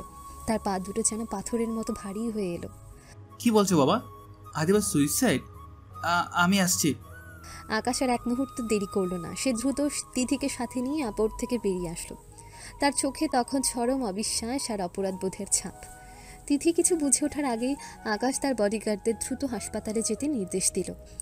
গাড়িতে যেতে যেতে আকাশের চোখগুলো নিজের অজান্তেই ভিজে উঠছিল। সে ভাবছিল তার একদিনের নীরবতা একটা মেয়ের জীবন কেড়ে নিতে চেয়েছিল। তারা যখন সিটি হসপিটালে পৌঁছালো তখন পুরো চৌধুরী পরিবারকে সেখানে দেখা গেল। রিয়া চৌধুরী, জবেদা চৌধুরী, ছোট চাচা চাচি সবাই তখন হতাশা আর উৎকণ্ঠায় অস্থির। অপারেশন থিয়েটারের বাইরে দাঁড়িয়েছিলেন হিমেল চৌধুরী ও শায়লা চৌধুরী। আকাশের বাবা মাকে জিজ্ঞেস করার আগে ছোট চাচা এগিয়ে এসে আকাশের হাত ধরলেন। আকাশ, তুই তোর বোনটাকে বাঁচা। তোর চলে যাবার কথা শুনে ও ঘুমের ওষুধ খেয়েছে, এখন অপারেশন রুমে আছে। কথাগুলো শুনে আকাশ আর নিজেকে সামলাতে পারল না। তার সমস্ত রাগ গিয়ে পড়ল তার দাদার উপর, যিনি আবেগের কোনো মূল্য দেয়নি। আকাশ দ্রুত রিয়া চৌধুরীর দিকে এগিয়ে গেল। দাদা ভাই, আপনি কেন আমার চলে যাওয়ার সিদ্ধান্ত নিলেন? কেন আপনি আদিবার কথাগুলো একবারও বোঝার চেষ্টা করলেন না? একজন মানুষ যখন আবেগের বসে এমন সিদ্ধান্ত নেয় তখন তার কথাগুলো শোনা উচিত ছিল। আপনি আপনার সিদ্ধান্ত চাপিয়ে দিয়ে একটা মেয়ের জীবন নষ্ট করে যাচ্ছিলেন। আপনার বংশ মর্যাদার কাছে কি একটা জীবন তুচ্ছ? আকাশের এই অপ্রত্যাশিত তীব্র তিরস্কারে রিয়া চৌধুরী যেন স্তব্ধ হয়ে গেলেন। তিনি তখনও কিছুটা অসুস্থ। তিনি চুপচাপ মাথা নিচু করে মেঝেতে তাকিয়ে রইলেন। জবেদা চৌধুরী, আদিবার মা বাবা সবাই অবাক হয়ে দেখলেন তাদের বিজনেসম্যান নাতি আজ কতটা মানবিক। দাদা ভাই, আমি জানি আপনি আমাদের ভালো চান, কিন্তু আপনি আমার জীবনটাও তো একসময় এমন কঠিন ধরে নিয়েছিলেন। আর যদি ওর কিছু হয় তবে তার জন্য দায়ী হবেন আপনি। আকাশ এরপর আর কোনো কিছু না বলে অপারেশন থিয়েটারের দরজার দিকে অসহায়ের মতো তাকিয়ে রইল।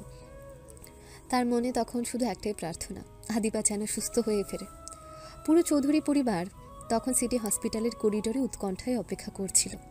সবার হৃদস্পন্দন যেন থেমে গিয়েছিল। কিছুক্ষণ পর অপারেশন থিয়েটারের দরজা খুলে সাদা গাউন পরা একজন ডাক্তার বেরিয়ে এলেন। সবাই দ্রুত ডাক্তারের দিকে এগিয়ে গেল। আপনারা চিন্তা করবেন না, আমরা ওকে সময় মতো পেয়েছি, এখন আর কোনো বিপদ নেই। পেটে যে ওষুধগুলো গিয়েছিল সেগুলো ওয়াশ করে দেওয়া হয়েছে, আদিবা এখনো সুস্থ আছে। ডাক্তারের মুখে এই সুখবর শুনে সবার বুকে যেন স্বস্তি ফিরে এলো। রিয়া চৌধুরী স্বস্তির নিঃশ্বাস ফেললেন, আর আদিবার মা বাবা দুজনেই তখন আবেগ আপ্লুত হয়ে গেলেন। কিছুক্ষণের মধ্যে আদিবাকে অপারেশন থিয়েটার থেকে বের করে একটা ভিআইপি কেবিনে শিফট করা হলো। পরিবারের সবাই কেবিনের দরজার বাইরে ভিড় করে রইল, কিন্তু কেউ ভেতরে গেল না। সবাই বুঝতে পারছিল এই মুহূর্তে আদিবার সাথে একা কথা বলার প্রয়োজন শুধু একজনের, সে হলো আকাশ। আকাশ ধীরে ধীরে কেবিনে প্রবেশ করলো। আদিবা তখনও পুরোপুরি সজাগ হয়নি, কিন্তু তার চোখ খোলা। ঘরের মধ্যে তখন এক নীরব উত্তেজনা। আকাশ ধীরে ধীরে আদিবার বেডের পাশে একটা চেয়ার টেনে বসলো। এটা তুমি কি করলে আদিবা? তুমি কি একবারও ভাবলে না যে তোমার পরিবার, তোমার দাদা ভাই সবাই কতটা কষ্ট পেত? তোমার জীবনটা কি এতই তুচ্ছ? আপনারা চলে যাচ্ছিলেন ভাইয়া, আর আপনি একবারও জানতে চাইলেন না আমার কেমন লাগছে? আপনি কেন আমাকে ভালোবাসতে পারলেন না? এটা তুমি কি বলছো? ভালোবাসাকে জোর করে আসে? আমরা ভাই বোন আদিবা, আর ভালোবাসার জন্য কেউ এভাবে নিজের জীবন দিতে চায় না। তুমি যদি আমাকে সত্যি ভালোবাসতে তাহলে তুমি আমার ভালো চাইতে। এই কাজ করে তুমি প্রমাণ করলে যে তুমি শুধু নিজের জেদটাকে গুরুত্ব দিয়েছো। আদিবা তখন আকাশের দিকে সরাসরি তাকালো। তার চোখে তখনও যে তার ভালোবাসার মিশ্রণ। হঠাৎ করে আদিবা তার সমস্ত দুর্বলতা ঝেড়ে ফেলে দিল। সে দ্রুত তার বেডের পাশের দিকে হাত বাড়ালো, টেনে ধরল আকাশের মাথার পেছনে। আকাশ কিছু বুঝে ওঠার আগে আদিবা তাকে নিজের দিকে টানলো এবং আকাশের ঠোঁট ঝুড়া দখল করে নিল। আকাশ স্তম্ভিত। এমন অপ্রত্যাশিত পরিস্থিতিতে সে একেবারে প্রস্তুত ছিল না। মুহূর্তের জন্য তার শরীরের সমস্ত রক্ত চলাচল যেন থেমে গেল। এই অপ্রত্যাশিত আক্রমণে আকাশ হতভম্ব হয়ে গেল। আদিবা আকাশকে ছেড়ে দিয়ে ফিসফিস করে বলে, আমাকে ভালোবাসতেই হবে। আমি অবিশ্বাস্য চোখে আদিবার দিকে তাকিয়ে দ্রুত নিজেকে সামনে নিলাম। আদিবা, এটা কি ধরনের পাগলামি? তুমি এখনো অসুস্থ? ঠিক তখনই দরজার বাইরে থেকে চাপা উত্তেজনা অনুভব করে পরিবারের অন্য সদস্যরা একসঙ্গে কেবিনে প্রবেশ করলেন। তারা আদিবাকে সজাগ দেখে স্বস্তি পেলেন, কিন্তু আকাশ আর আদিবার মধ্যে কি ঘটে গেল তা কেউ বুঝতে পারলেন না। সবাই এক এক করে আদিবার কাছে গেলেন। আদিবা সবার সাথে কথা বলল, কিন্তু তার দাদা রিয়া চৌধুরীর সাথে একটা কথাও বলল না। দাদু ভাই, আমাকে ক্ষমা করে দে। আমি তোর মনের কষ্ট বুঝতে পারিনি। আমি ভুল করেছিলাম। আমি তোর উপর কোনো সিদ্ধান্তই চাপিয়ে দেব না। আদিবার এই নীরব প্রতিবাদ রিয়া চৌধুরীকে গভীরভাবে নাড়া দিল। তিনি বুঝতে পারলেন তার জেদ কতটা মারাত্মক পরিণতি ডেকে এনেছিল। আমি আজ এই মুহূর্তে একটা সিদ্ধান্ত নিচ্ছি। আদিবার আর কোনো পড়ালেখা বা অন্য কিছুতে মন বসবে না। আমি আজকেই ওদের বিয়ের তারিখ ঘোষণা করব। আমি আজকেই ওদের বিয়ে দিব। রিয়া চৌধুরী এই ঘোষণা শুনে সবাই আবার চমকে উঠল। আদিবার মুখে তখন এক নীরব হাসি। সে আকাশের দিকে তাকালো। দাদাভাই, সব ঠিক আছে, কিন্তু আমাদের তো আইনে কিছু প্রক্রিয়া আছে। আর আদিবা তখন আকাশের দিকে এক রাগী দৃষ্টিতে তাকালো, যেন সে বলতে চাইল আর একটা কথাও নয়। আদিবার এই চাহনি আকাশের হৃদয়ে অজানা এক ভয়ের সৃষ্টি করল। সঙ্গে সঙ্গে কথা পাল্টে বলে, না মানে সব ঠিক আছে, আপনি যা ভালো মনে করেন, আমি রাজি। আকাশ তার বাবার দিকে তাকালো। তার চোখে ছিল এক অসহায় আত্মসমর্পণ। আদিবার পাগলামি তাকে জীবনের সবচেয়ে বড় ফাঁদে ফেলে দিল। যে নীল ভালোবাসার জন্য হাহাকার করত, সে আজ অপ্রত্যাশিতভাবে সেই ভালোবাসাকে গ্রহণ করতে বাধ্য হলো। আদিবার আবেগ আর জেদের কাছে অবশেষে হার মানতে হলো আকাশকে। রিয়া চৌধুরী তড়িঘড়ি করে সেদিন বিকেলে পারিবারিকভাবে কাজী ডেকে আকাশ এবং আদিবার বিয়ের কাজটা সেরে ফেললেন। আদিবার জেদ পূরণ হলো, কিন্তু আকাশের জীবনে এলো এক অপ্রত্যাশিত নতুন মোড়। সে তখনও বিশ্বাস করতে পারছিল না মাত্র কয়েক ঘন্টার মধ্যে তার জীবনে এত বড় পরিবর্তন ঘটে গেল। অনুমান করুন তো, এখন আমরা কোথায় আছি? হ্যাঁ, আমরা আছি এখন আকাশ এবং আদিবার বাসর ঘরে। ঘরে মৃদু হলুদ আলো জ্বলছিল। ঘরটা শুদ্ধ ফোটা গোলাপ আর রজনীগন্ধার মিষ্টি গন্ধে ভরেছিল। বিছানা ঠিক মাঝখানে আদিবা নতুন বইয়ের সাজে দীর্ঘ লাল বেনারসির ঘুমটার আড়ালে বসেছিল। অন্যদিকে আকাশ তখন বিছানার এক কোণে চুপচাপ বসেছিল।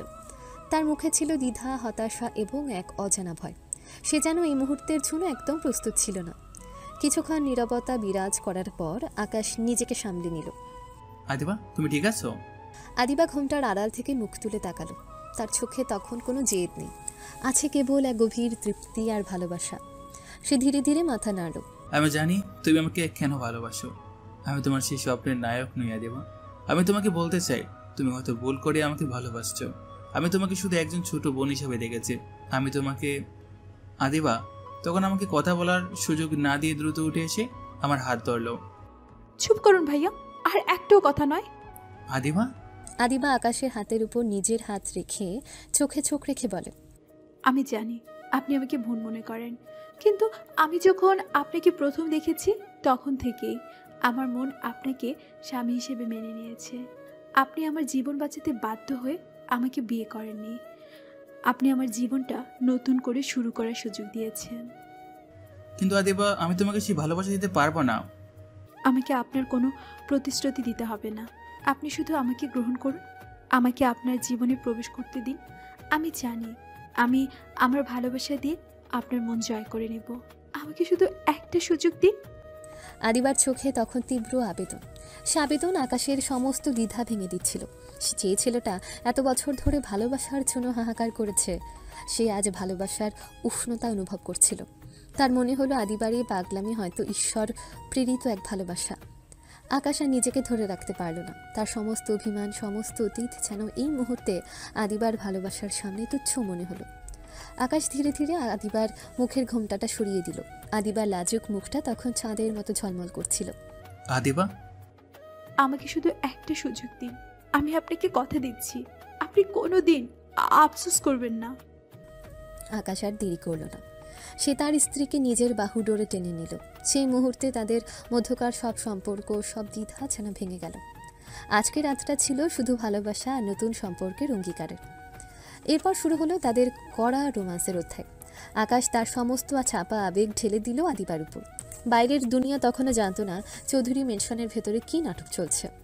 সেই রাতে আকাশ শুধু আদিবাকে নিজের স্ত্রী হিসেবে নয়, জীবনের এক নতুন দিগন্ত হিসেবে গ্রহণ করল। ভালোবাসার কাছে অবশেষে পরাজিত হলো সব হিসাব নিকাশ। তাদের সম্পর্ক এক অস্বাভাবিক পরিস্থিতিতে শুরু হলেও এই রাতেই তাদের জীবনকে এক নতুন বাঁধনে বেঁধে দিল।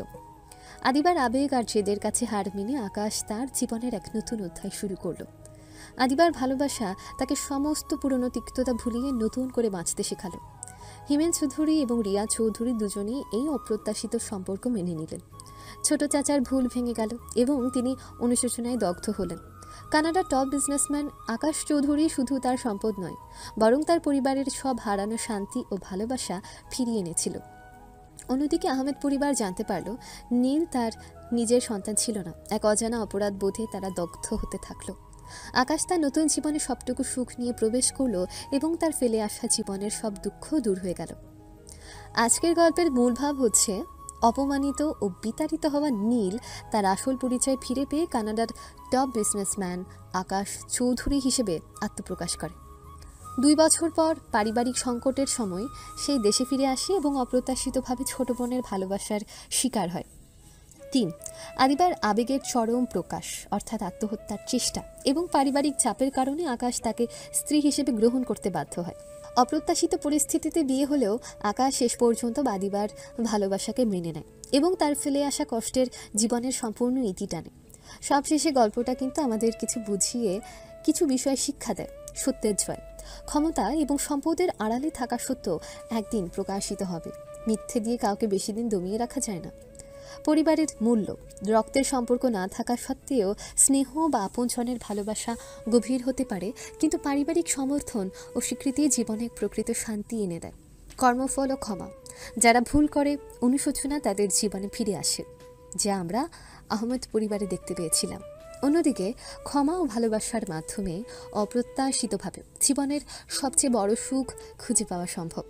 তো প্রিয় দর্শকেরা, আজকের গল্প এখানেই শেষ হলো। যারা এতক্ষণ যাবৎ গল্পটা ধৈর্য সহকারে শুনেছেন তাদেরকে সকলকে অনেক অনেক ধন্যবাদ। আর গল্পটা কেমন লেগেছে ও নেক্সট কী ধরনের গল্প চান আমাদেরকে অবশ্যই কমেন্টে জানাতে ভুলবেন না। আর চ্যানেলে নতুন হয়ে থাকলে, গল্পটা ভালো লেগে থাকলে লাইক, সাবস্ক্রাইব ও শেয়ার করতে ভুলে যাবেন না কিন্তু। তাহলে সবাই পরবর্তী গল্পের জন্য অপেক্ষা করুন। দেখা হচ্ছে শীঘ্রই। সে পর্যন্ত সবাই ভালো থাকবেন, সুস্থ থাকবেন। আল্লাহ হাফেজ।